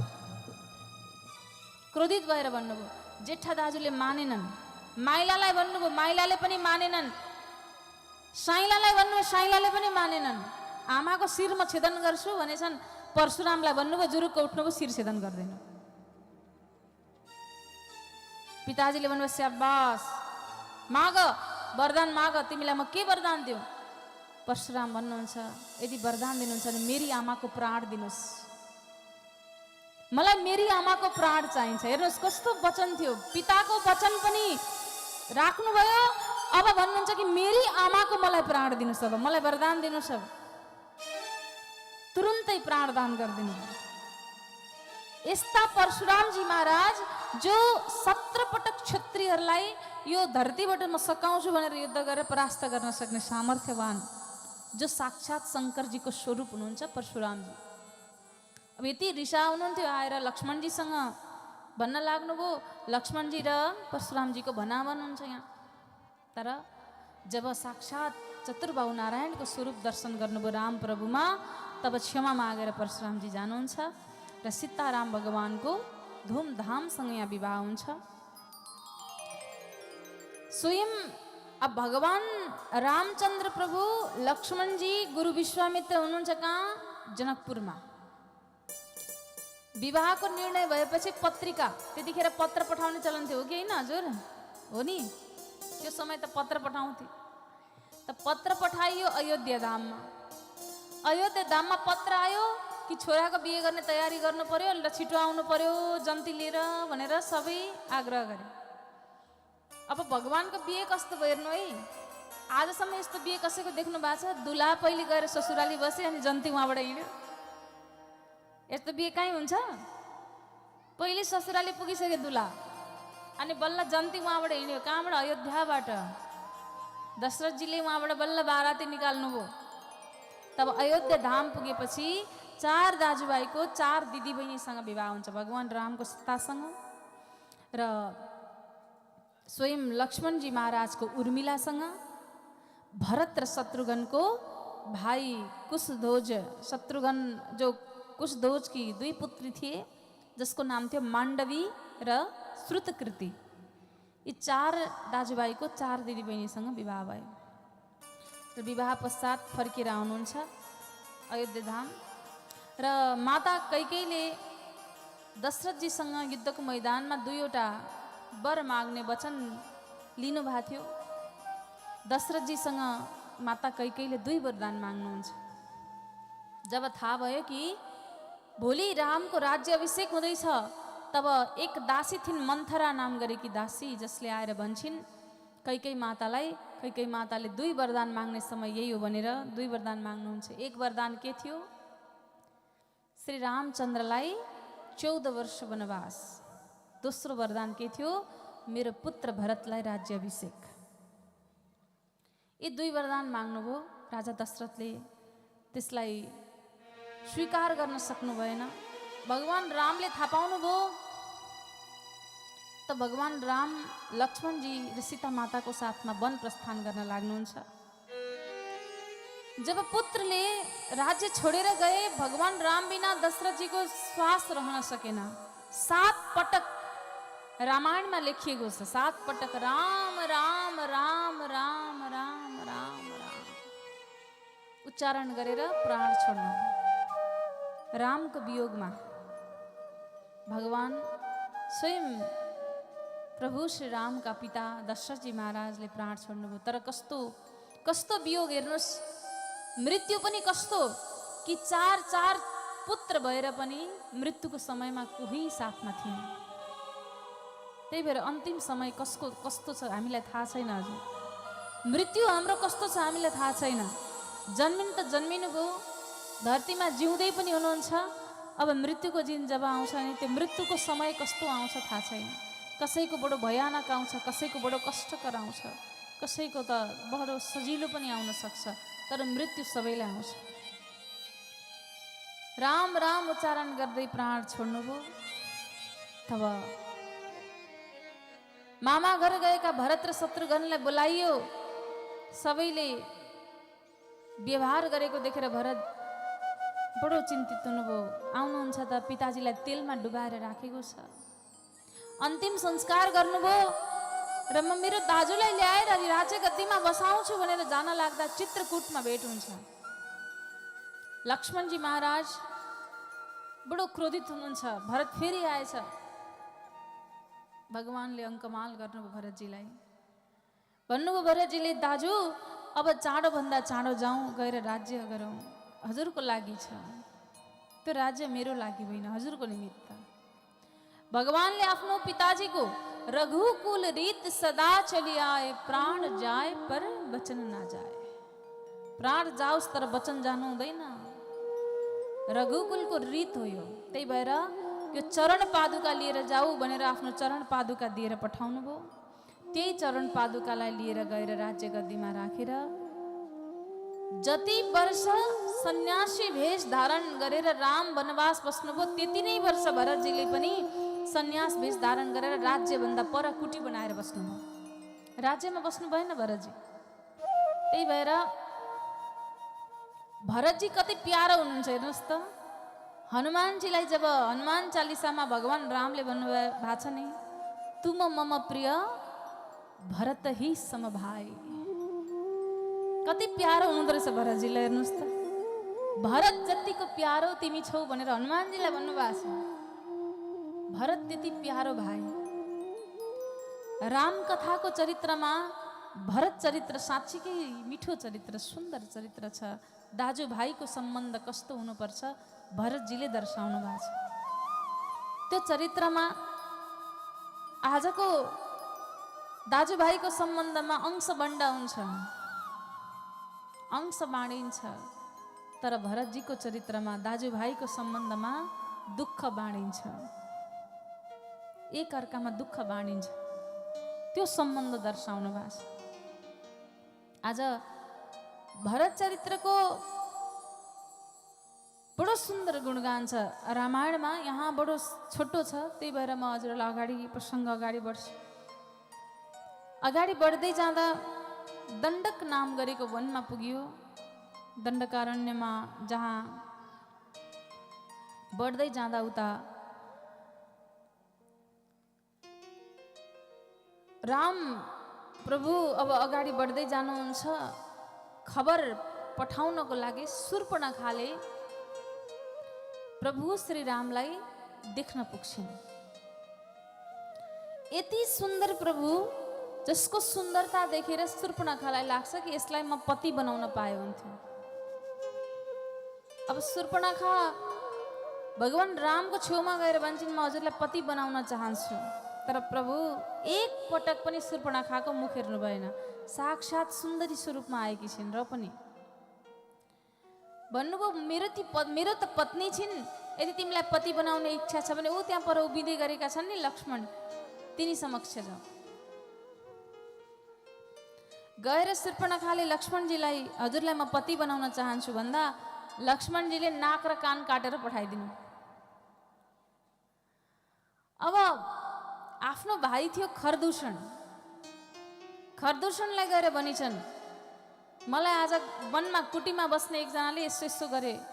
खरदूषणले पनि हजारौं सेना लिएर आए, युद्ध गरे, युद्धमा परास्त भए, मृत्यु भयो। शूर्पणखा दौडी दौडी गएर रावणलाई गएर भनिछन्, महाराज तपाईँ भन्नुहुन्छ नि तपाईँकी पत्नी मन्दोदरी बडो सुन्दरी छिन्, तर होइन, एक सुन्दरी छ।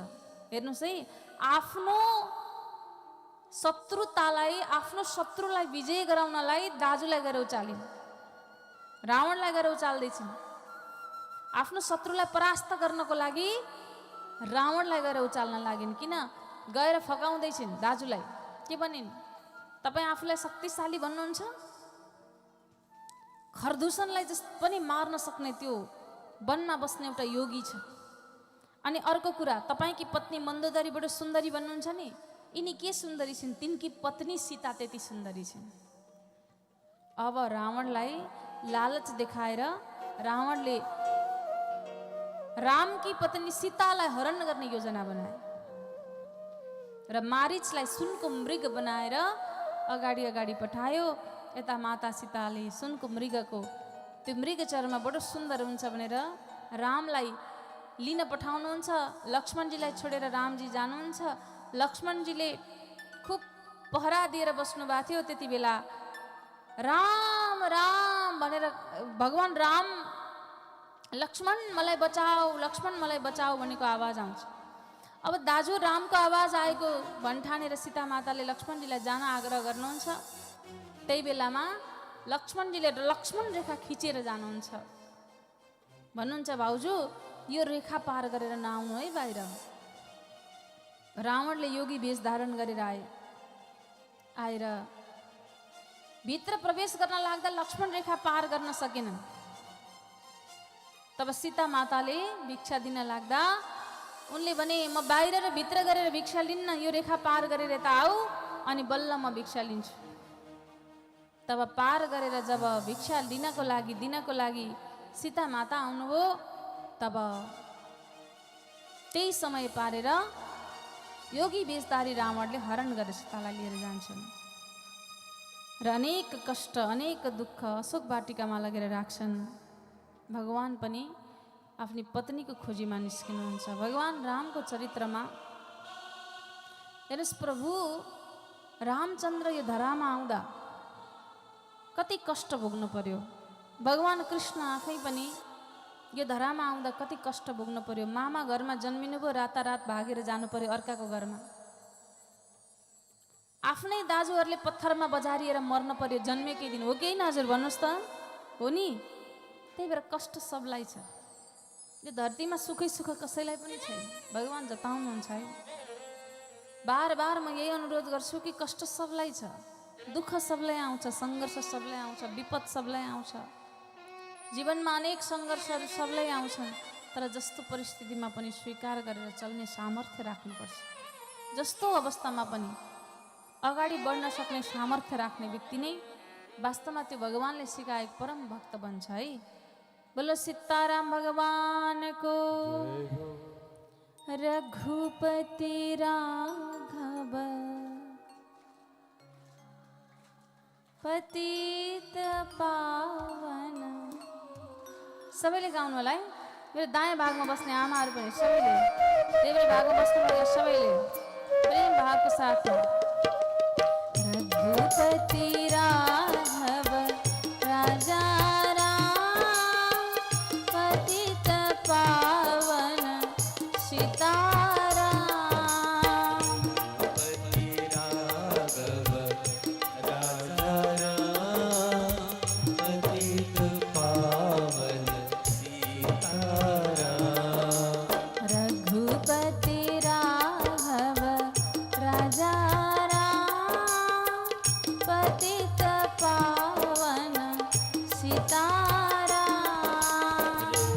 पति राघव राजा राम पतित पावन सीताराम।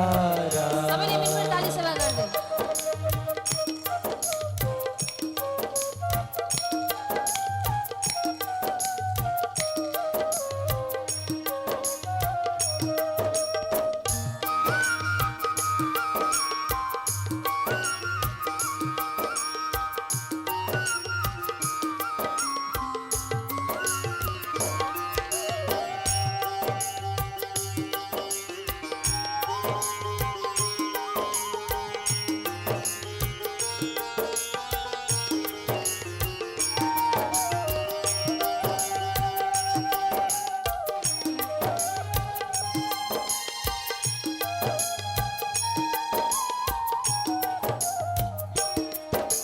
रघुपति राघव राजा राम पतित पावन सीताराम।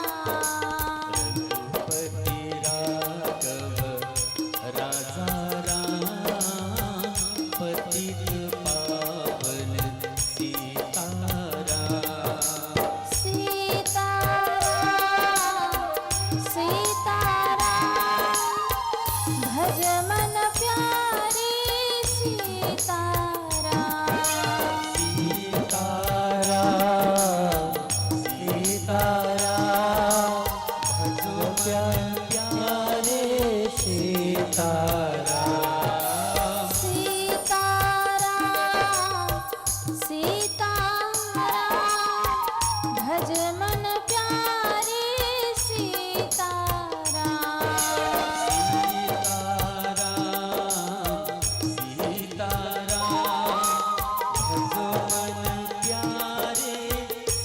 सबैले भन्नु होला रघुपति राघव राजा राम पतित पावन सीताराम। रघुपति राघव राजा राम पतित पावन सीताराम।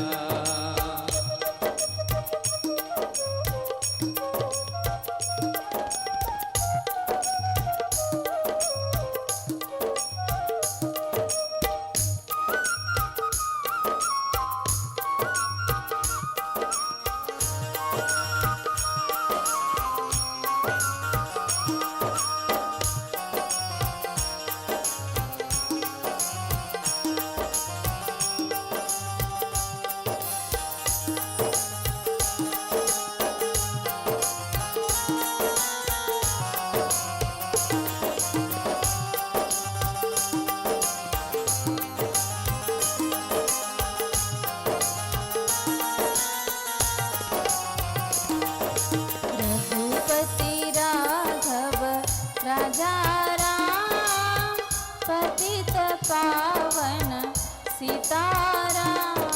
रघुपति राघव राजा राम पतित पावन सीताराम। सीताराम सीताराम सबलाई सद्बुद्धि देऊ भगवान। सीताराम सीताराम सबलाई सद्बुद्धि देऊ भगवान।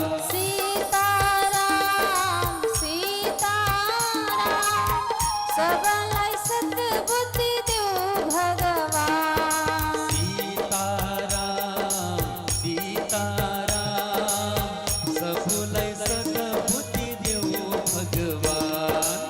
रघुपति राघव राजा राम पतित पावन सीताराम। रघुपति राघव राजा राम पतित पावन सीताराम। रघुपति राघव राजा राम पतित पावन सीताराम। रघुपति राघव राजा राम पतित पावन सीताराम।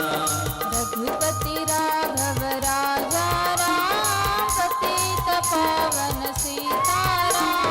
रघुपति राघव राजा राम पतित पावन सीताराम। सीताराम भज सीताराम सीताराम भज सीताराम। पतित पावन सीताराम। पतित पावन सीताराम। सबलाई सतबुद्धि देऊ भगवान। सबलाई सद्बुद्धि देऊ भगवान। सीताराम भज सीताराम। सीताराम भज सीताराम।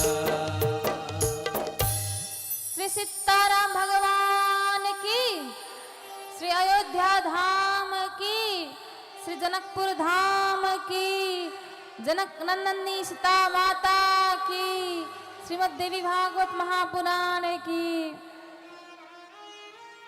यसरी माता सीताको हरण पश्चात मार्गमा खोज्दै जाँदा जटायुसँग भेट हुन्छ। जटायुको अन्तिम संस्कार भगवानले आफ्नै हातले गर्नुहुन्छ र अगाडि मार्गमा स्वयं सबरीको घरमा गएर भगवानले जुठो बयर पान गर्नुहुन्छ। सबरीमाथि कृपा वर्षाउनुहुन्छ। फेरि अगाडि चल्दै जाँदा हनुमानजीसँग भेट हुन्छ र गएर सुग्रीवसँग मित्रता गर्नुहुन्छ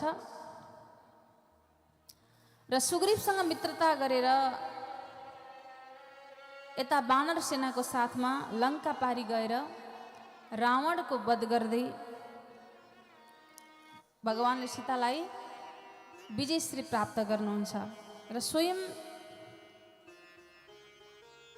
जो सीता माताको प्राप्तिको बेलामा भगवानले नवरात्र भर देवीको आराधना गरेर दशमीको दिन रावण अन्त्य गरेको कारण हामी विजयदशमी पनि मनाउँछौँ।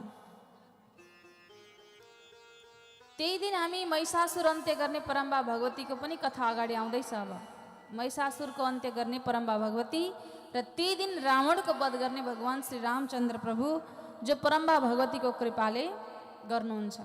त्यस्तै यहाँ के भन्नुहुन्छ फेरि जन्मेजयलाई व्यासजी महाराज, भगवान् कृष्णले पनि देवी परम्बा भगवतीको आराधना गर्न पर्यो रे, प्रभु कृष्णले पनि। तब यहाँ कसरी परम्बा भगवतीले कृपा गर्नुभयो त भगवान् समक्ष भनेर कृष्ण चरित्रको यहाँ कथा आउँछ।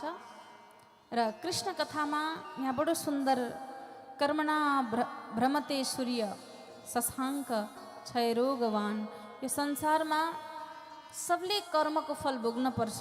सबले यहाँ आफ्नो कर्म बिना केही हुँदैन रे, त्यही कर्म गरेको भएर सूर्यले पनि प्रतिदिन नियमित घुम्दछन् रे, रुद्रले पनि मुण्डमाला कर्मले धारण गर्नुभयो रे। यहाँ कर्म अति बलवान छ, हर कोहीले भोग्नै पर्छ भनेर यहाँ कर्मको खूब सुन्दर वर्णन गर्नुहुन्छ। कर्मकै कारण भगवान् रामले पनि मनुष्यको स्वरूप भनेर भगवान् नारायण राम स्वरूपमा आउनु पर्यो। कर्मकै कारण बानर सेना बानर स्वरूपमा यो धरतीमा आउनु पर्यो। कर्मकै कारण भगवान् श्री कृष्ण पनि यहाँ यदुवंशीमा आउनु पर्यो रे। तब एकपटक महर्षि कश्यपले आमा र बच्चा गाईको बिछोड गराइदिनु भएछ र उहाँहरूलाई श्राप मिल्यो र हजुरहरू पृथ्वीलोकमा जानुपर्छ भनेर यहाँ पृथ्वीलोकमा आउनुहुन्छ। जसको कारण महर्षि कश्यपलाई ब्रह्माजीले श्राप दिएको कारण यदुवंशमा जन्म हुन्छ र अदिति दिति जो कश्यपका पत्नीहरू छन् यिनीहरूलाई पनि श्राप मिलेको छ कि तिमीहरूका पुत्र जन्मनुसाथ तिनीहरूको मृत्यु होस्। र यहाँ दक्ष प्रजापतिका दुई पुत्री दिति अदितिको विवाह जो कश्यप ऋषिसँग भएको थियो र उनैको यहाँ कथा प्रसङ्ग अब आउँछ। जसले माता अदिति जसले जन्मनासाथ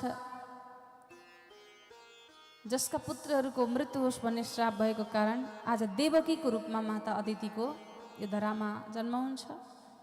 र जन्मेजयले सोधेको कारण यहाँ अगाडि शास्त्र धेरै छन् तर तीमध्ये थोरै कृष्ण चरित्रको वर्णन यहाँ आउँछ। बडो सुन्दर कथा प्रसङ्ग छ भगवान् श्री कृष्ण चरित्र, जहाँ भगवानको स्वरूपको अद्वितीय वर्णन छ। भगवानले यो धरतीमा किन यसरी आएर जन्मिनु पर्यो र यसरी लीला रचना पर्यो आज व्यासजी महाराज जन्मेजयलाई सुनाउनुहुन्छ। पूर्वकालमा एक मथुरा नामको नगरी थियो जहाँ वसुदेव बस्दथे। त्यही नगरीमा उग्रसेन राजा थिए र उनका पुत्र थिए कंस। तर कंसले आफ्नो पिताजीलाई नै बन्दी बनाएर राखेर आफू राजा भयो। कति दुष्ट रहेछ ल, हेर्नु त, पितालाई दुःख दियो। कंसले सोच्यो कि मेरी बहिनी अब देवकीको विवाह गरिदिनु पर्यो, कोसँग गर्ने कोसँग गर्ने। झट्ट याद आएछ मित्र वसुदेव र वसुदेवसँग विवाह गर्ने योजना गरेछ। वसुदेवजी आफ्नी पत्नी थिइन् पहिले रोहिणी नामकी। अब यसलाई वध गरिदिन्छ होला आफ्नी बहिनी बिहे गर्न भनेर रोहिणीलाई हतार हतार नन्दमहलमा नन्दगाउँमा पुर्याउनु भएछ। देवकीसँग विवाह भयो तर विवाह गरेर कंस आफै पुर्याउन जान्छु भनेर जाँदा आकाशवाणी हुन्छ। आकाशवाणीबाट भन्न लागे, कंस जसलाई पुर्याउन जाँदैछौ त्यही बहिनीको 8औं सन्तान तिम्रो काल बन्नेछ। कंसले रथमा चुल्ठोमा समातेर बहिनीलाई भुइँमा पछार्यो। तँलाई आज म यही अन्त्य गर्छु, किन तेरो 8औं सन्तान मेरो काल हुन्छ भने तँलाई नै जीवित राख्दिन, ढुक्कै भइहाल्छ। देवकीले हात जोडिन् तर पनि मानेन, मार्न तलवार निकाल्यो। तब पति वसुदेवजी आउनुभयो, आएर प्रार्थना गर्नुहुन्छ। पति पातयति पालयति रक्षति सहपति रे। पति कस्तो हुनुपर्छ रे? पत्नीलाई पालन गर्न सकोस्, सम्मान गर्न सकोस्, रक्षा गर्न सकोस्, त्यो पति हो रे। अब आफ्नो पत्नीको रक्षा गर्ने समय आएको छ, कसरी गरौँ? युक्ति लगाए। महाराज हजुरलाई मेरी पत्नीसँग भयो होइन, यिनबाट जन्मिने सन्तानसँग पो भयो त। त्यही भएर जति सन्तान जन्मिन्छ हजुरलाई ल्याएर दिन्छु। ल ठिक छ, त्यो शर्त मन्जुर छ, तर मेरो घरमा कैदी भएर बस्नुपर्छ। त्यो पनि ठिक छ। लगेर मथुरामा कैदी गरेर राखे। पहिलो सन्तान जन्मियो, कंसले पत्थरमा बजारेर मार्यो। दोस्रो, तेस्रो, चौथो, पाँचौँ, छैठौँ, 6 सन्तान मारेपछि 7औं सन्तान बलरामजी आउनुभयो। 7औं सन्तानलाई हतार हतार भगवानले लगेर रोहिणीको गर्भमा सारिदिनु भयो। 7औं सन्तान खेर गयो भन्ने हल्ला भयो। कंस पनि खुसी भयो, 7औं त्यसलाई जन्मेपछि मर्नै पर्थ्यो, गर्भमै मरेछ। 8औं सन्तान कृष्ण भगवान यो धरामा आउने बेला आयो। अझ धेरै पहरेदारहरू बढाए कंसले। तब भगवानले भाद्र महिना अष्टमी तिथि बुधबारको दिन रोहिणी नक्षत्र मध्यरातको 12 बजे घनघोर वर्षा भइरहेको छ।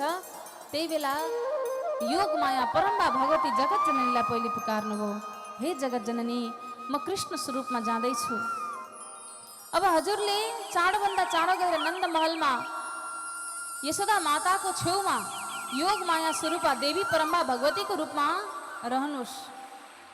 म जन्म लिन साथ मलाई मेरो पिताजीले लिएर जानुहुनेछ र योग मायाको प्रतापले यी सब सुतुन्, यी द्वारपालहरू निदाउन्, यी द्वारहरू आफै खुलुन्। म जब नन्द महलमा पुग्छु नि, तब मलाई त्यहाँ भएकी बालिकालाई लिएर यहाँ आउनुहुनेछ र हजुरले सूचना गर्नुहोला भनेर भगवानले पनि परम्बा भगवतीको आराधना गर्नुभयो। भगवान प्रकट हुनुभयो सानो बाल रूपमा। बोल्नुहोस् कृष्ण कन्हैया लाल की, बाल मुकुन्द भगवान की। अब भगवान प्रकट त हुनुभयो। प्रकट हुन साथ द्वारहरू सबै खुल्न लागे, द्वारपालहरू सुत्न लागे। भगवानलाई डालीमा बोकेर आज वसुदेवजी महाराज नन्द महल पुग्नुहुन्छ यमुना पारी। त्यहाँ भएकी सानी बालिकालाई लिएर आउनुहुन्छ। आउन साथ द्वारहरू आफै बन्द भए, द्वारपालहरू आफै उठे। सानी बालिका जोड जोडले रुन लागिन्। कंस दौडी दौडी आयो, यो बालिकालाई मार्छु भनेर लाग्दा अष्टभुजधारी परम्बा भगवती जगत जननी आमा प्रकट हुनुभयो। बोल्नु जगदम्बा भगवती माता की जय हो। स्वयं परम्बा भगवती प्रकट भएर भन्नुहुन्छ, ए कंस, तैँले मलाई के मार्छस्? तँलाई मार्नेवाला त गोकुल पुगिसक्यो। यति भन्नुभयो, अन्तर्ध्यान हुनुभयो। अब कंस चिन्तामा पर्यो, गरौँ त के गरौँ? पुतना नामकी बहिनी बोलाएर मार्न पठाउँदा पनि भएन, उल्टै मारिदिए। अनेक दैत्यलाई पठाउँदा पनि भएन, सबै मारेपछि भगवान 11 वर्षको भएपछि स्वयं कंसले आज अक्रूरजीलाई बोलाएर कृष्ण बलरामलाई लिन पठाउनुहुन्छ। कृष्ण बलरामलाई लिएर आउनुहुन्छ। आए पश्चात हात्ती मतवाला, कुब्लय पीठको नामको हात्तीलाई मतवाला बनाएर कंसले छोड्छन्। त्यसको उद्धार गर्दै हात्तीको दन्त लिएर भारी सभाको बीचमा प्रवेश गर्दै कंससँग युद्ध प्रारम्भ गरेर भगवान कृष्णले कंसको उद्धार गर्नुहुन्छ। बोल्नुहोस् कंस मर्दन भगवानको, कृष्ण कन्हैया लालको, आजको आनन्दको, भक्त भगवानको, श्री वृन्दावन धामको।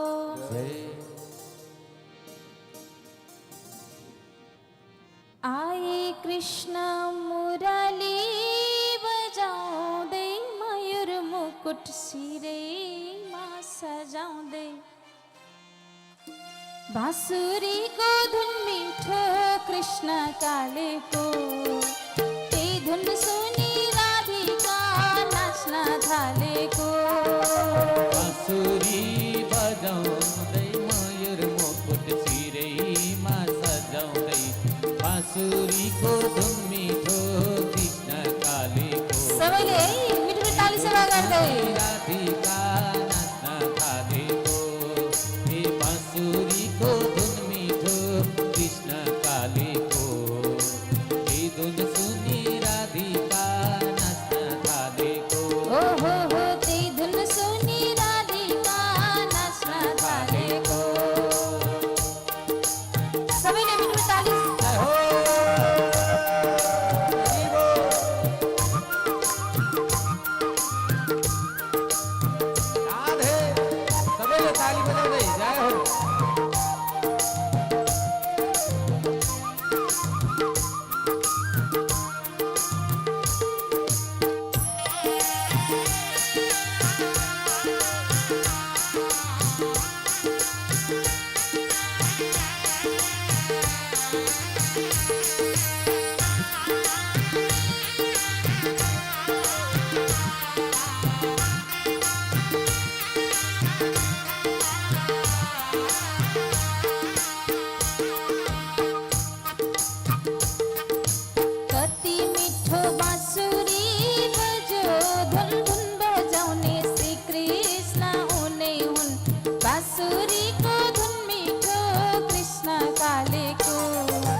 सुनी राधिका नाचना झाले गो मुरली धुना कृष्ण संगय बनलाचा विठोना बांसुरी को धुन मीठो कृष्ण काले को ही धुन सुनी राधिका नाचना झाले को ही बांसुरी को धुन मीठो कृष्ण काले को ही धुन सुनी राधिका नाचना झाले को ही धुन सुनी राधिका नाचना झाले को राधे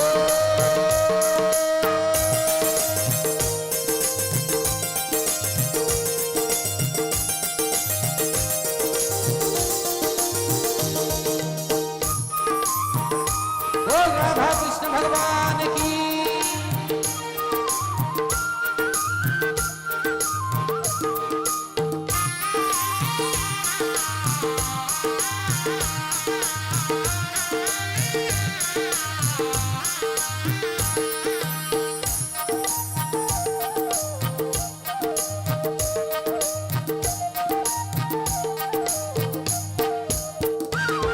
वैजयंती माला को हार लावणे श्री कृष्णाहून भक्तालाई पार लावणे बांसुरी को धुन मीठो कृष्ण गाले गो ते धुन सुनी राधिका नाचना झाले गो माला को हार लावणे नाहून भक्तालाई पार लावणे बांसुरी को धुन मीठो कृष्ण काले को हे धुन सुनी राधिका नाचना झाले को हे बांसुरी को धुन मीठो कृष्ण काले को हे धुन सुनी राधिका नाचना झाले को हे धुन सुनी राधिका नाचना झाले को जय हो सबैले ताली बजाउँदै माथि हात गरेर सबैले एकचोटि जय हो राधे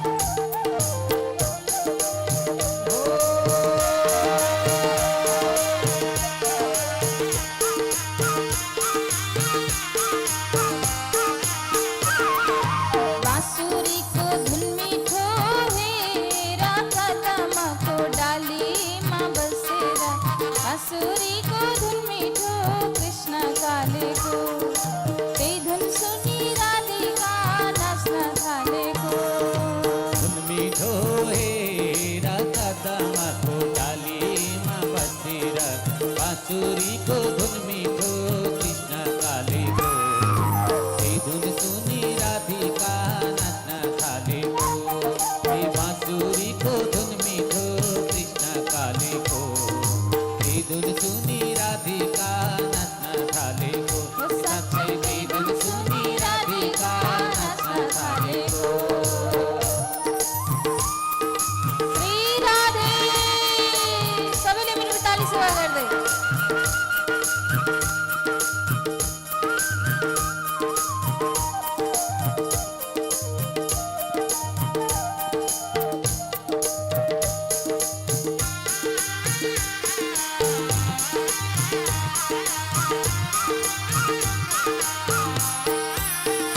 मुरली को धुन छानी छानी बस कृष्ण भक्त को मन भरी बांसुरी को धुन मीठो कृष्ण काले को ते धुन सुनी राधिका नाचना झाले को छानी छानी बस कृष्ण भक्ता को मन बांसुरी को धुन मीठो कृष्ण काले को हे धुन सुनी राधिका नाच काले को हे बांसुरी को धुन मीठो कृष्ण काले को हे धुन सुनी राधिका नाच काले को ते धुन सुनी राधिका नाचना झाले को हे धुन सुनी राधिका नाच काले को ते धुन सुनी राधिका नाचना झाले को हे धुन सुनी राधिका नाच काले को ते धुन सुनी राधिका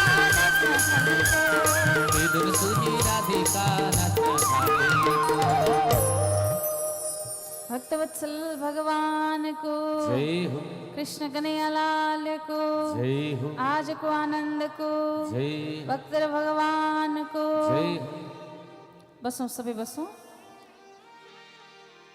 अगाडि प्रसङ्गमा भगवानको सुन्दर नरनारायण स्वरूपको वर्णन र भृगु ऋषिको श्रापको कारणले भगवान धरामा आउनुभयो भनेर प्रसङ्ग छ। र अगाडि भगवान प्रभुको कंसवध पश्चात गुरुकुल पढ्न जानुहुन्छ सान्दीपनी मुनिको आश्रममा। भगवान कृष्णको गुरुको नाम के रहेछ? के रहेछ हजुर? सान्दीपनी। के रहेछ हजुर? भरे गुरुले सोध्नुहुन्छ के यस्ता प्रश्नहरू याद गरिरहनुपर्छ बेला बेलामा। एकचोटि भन्नु त राधे राधे। अझ भक्तिको साथ भन्नु राधे राधे। गुरुकुल पढेर आउनुभयो, गुरुलाई गुरु दक्षिणा पनि प्रदान गर्नुभयो गुरुपुत्र। फर्केर आएर त्यहाँ बार बार कंसका ससुरा जरासन्धले हमला गरेको देखेर छुट्टै नगरी द्वारकापुरीको निर्माण गर्नुभयो र सबैलाई लगेर स्थापना गर्नुभयो। भगवानका 8 पटरानी भए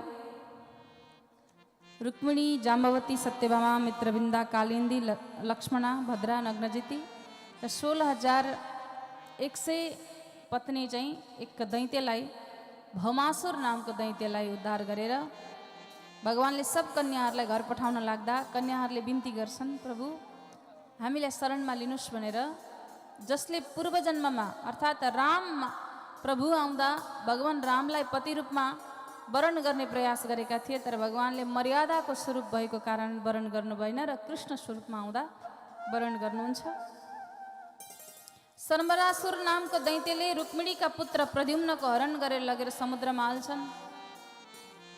तिनलाई त्यही दैत्यलाई माझीले एक माछो जसले त बच्चु निल्छ त्यो माछो लगेर भेट चढाउँछन् र त्यो पेटमा रहेको बच्चोलाई मायावती योगमाया भगवतीको प्रतापले स्वयं भगवान कृष्णले स्मरण गर्नुहुन्छ भगवतीलाई, परम्बा भगवतीलाई पुत्रको हरण हुँदा र उनी भगवतीको कृपाले जलभित्र पसेको त बच्चो पनि जीवित रहन्छ। यता योगमायाले हुर्काउन लाग्छिन् मायावती स्त्रीले। तब पछि आफ्नो पति रूपमा जब थाहा पाउँछिन् कि त साक्षात कामदेव रूपमा भगवान कृष्णको पहिलो सन्तान प्रद्युम्न भएर आएछन्, आफ्नो पति रूपमा वरण गर्छिन् र फेरि द्वारकापुरी आउँछन्। यता कृष्ण भगवान फेरि मणिचोरको आरोप लागेको कारण मणि खोज्न जाँदा जाम्बवन्तसँग विशाल युद्ध हुन्छ। तब 16 दिनको दिन आएर सबैले भन्छन् कृष्णको त मृत्यु भइसक्यो। तब रुक्मिणी माता लगायत वसुदेवजी र देवकीले 9 दिनको नवह परम्बा भगवतीको आराधना गर्नुहुन्छ, नवरात्रिको व्रत। तब 27 दिनको दिन मात्र भगवानको जित हुन्छ। तब 27 दिनको दिन विजयश्री प्राप्त गरेर मणि लिएर भगवान फर्किनुहुन्छ परम्बा भगवतीको आशीर्वादले। फर्केर आइसके पश्चात भगवानले अनेक लीलाहरू गर्नुहुन्छ र अन्तमा सबै पत्नीबाट 10 पुत्र, एक पुत्री प्राप्त भएपछि अन्तिममा सबै सन्तहरूको श्रापले गर्दा यदुवंशीहरूको विनाश भयो। भगवान पनि स्वधाम गमन हुनुभयो। यसरी कृष्ण कथा यहाँ छोटकरीमा छ, धेरै लामोसँग छैन। छोटकरीमा कृष्ण कथा देवी भागवतमा आउँछ। अगाडि प्रसङ्गमा व्यासजी जन्मेजयलाई सुनाउनुहुन्छ, प्राचीन कालमा एउटा महिषासुर नामको दैत्य थियो रे, यो भूतलमा राज्य गर्थ्यो। यो भूतलमा राज्य गर्ने महिषासुर नामको दैत्य जसले सुमेरु पर्वतमा गएर इष्ट देवतालाई स्मरण गरेर 10,000 वर्षसम्म तपस्या गर्यो महिषासुरले। तब ब्रह्माजी प्रकट भएर दर्शन दिनुहुन्छ महिषासुरलाई। अब उसले के भन्छ भने मलाई अमरत्व दिनुस्, मेरो मृत्यु नहोस् भनेर वरदान माग्छन् महिषासुरले ब्रह्माजीसँग। ब्रह्माजी भन्नुहुन्छ मर्न त मैले पनि पर्छ, मेरो पनि मृत्यु निश्चित छ, मेरो पनि एउटा आयु छ। हेर्नुहोस् त, ब्रह्माको आयु छ अरे, सूर्यको आयु छ अरे, चन्द्रमाको आयु छ अरे, वृक्षहरूको सबको आयु हुन्छ, कसैको हजारौँ लाखौँ वर्षको आयु हुन्छ, कसैको 100 वर्षको 60 वर्षको आयु छ, कसैको त 2 दिनको पनि आयु हुन्छ। एउटा मच्छरको कति दिनको आयु होला, एउटा कमिलाको कति दिनको आयु होला, हो कि होइन? जीव त सबै हो नि। त्यही भएर सबको आयु छ, मृत्यु त निश्चित छ। अर्को वरदान माग। तब महिषासुरले कस्तो वरदान माग्यो? ठिक छ, मलाई कोही मनुष्यले, देवताले, दैत्यले केहीले पनि हराउन नसकुन्, मलाई कसैले मार्न सक्छ भने स्त्रीको हातबाट मात्र मेरो मृत्यु होस् भनेर महिषासुरले वरदान माग्छन्, मात्र स्त्रीको हातबाट। तब ल ठिक छ, स्त्रीको हातबाट तिम्रो मृत्यु हुनेछ भनेर आज वरदान दिनुभयो। अर्को वरदान के माग्यो? म इच्छाधारी बन्न सकूँ। इच्छाधारी भनेको कहिले सिंह बन्न सकूँ, कहिले मनुष्य बन्न सकूँ, कहिले दैत्य बन्न सकूँ, मेरो रूप आफूले इच्छाले प्रकट गर्न सकूँ। यसरी पुरुषबाट मृत्यु नहोस् र इच्छाधारी बन्न सकूँ भनेर महिषासुरले वरदान माग्यो। तब आज महिषासुर जो महिषका जो सुपुत्र छन्, यहाँ आज स्वयं महिषासुर अट्टहास गर्दै आफ्नो राज्यमा फर्केर आउन लाग्छन्। र कसरी परम्बा भगवती जगत जननीले उनको साथमा महिषासुरले त्रिलोक विजय गर्न युद्ध गर्दै जाँदा वास्कल, दुर्मुख, चिच्छुर, ताम्र जस्ता दैत्यहरूलाई साथी लिन्छ, जसलाई बिडलाख्य, असिलोमा जस्ता दैत्यहरूलाई साथमा लिएर आज राज्य गर्दैछन्। र महिषासुर आज स्वयं परम्बा भगवती जगत जननी, जसले सबै देवताहरूले माथि कृपा वर्षाउनुहुन्छ, यो छटालाई हामी दिव्य झाँकी मार्फत दर्शन गर्नेछौँ। आउनुहोस्, त्योभन्दा अगाडि केही क्षण एक परम्बा भगवतीको हामी आनन्द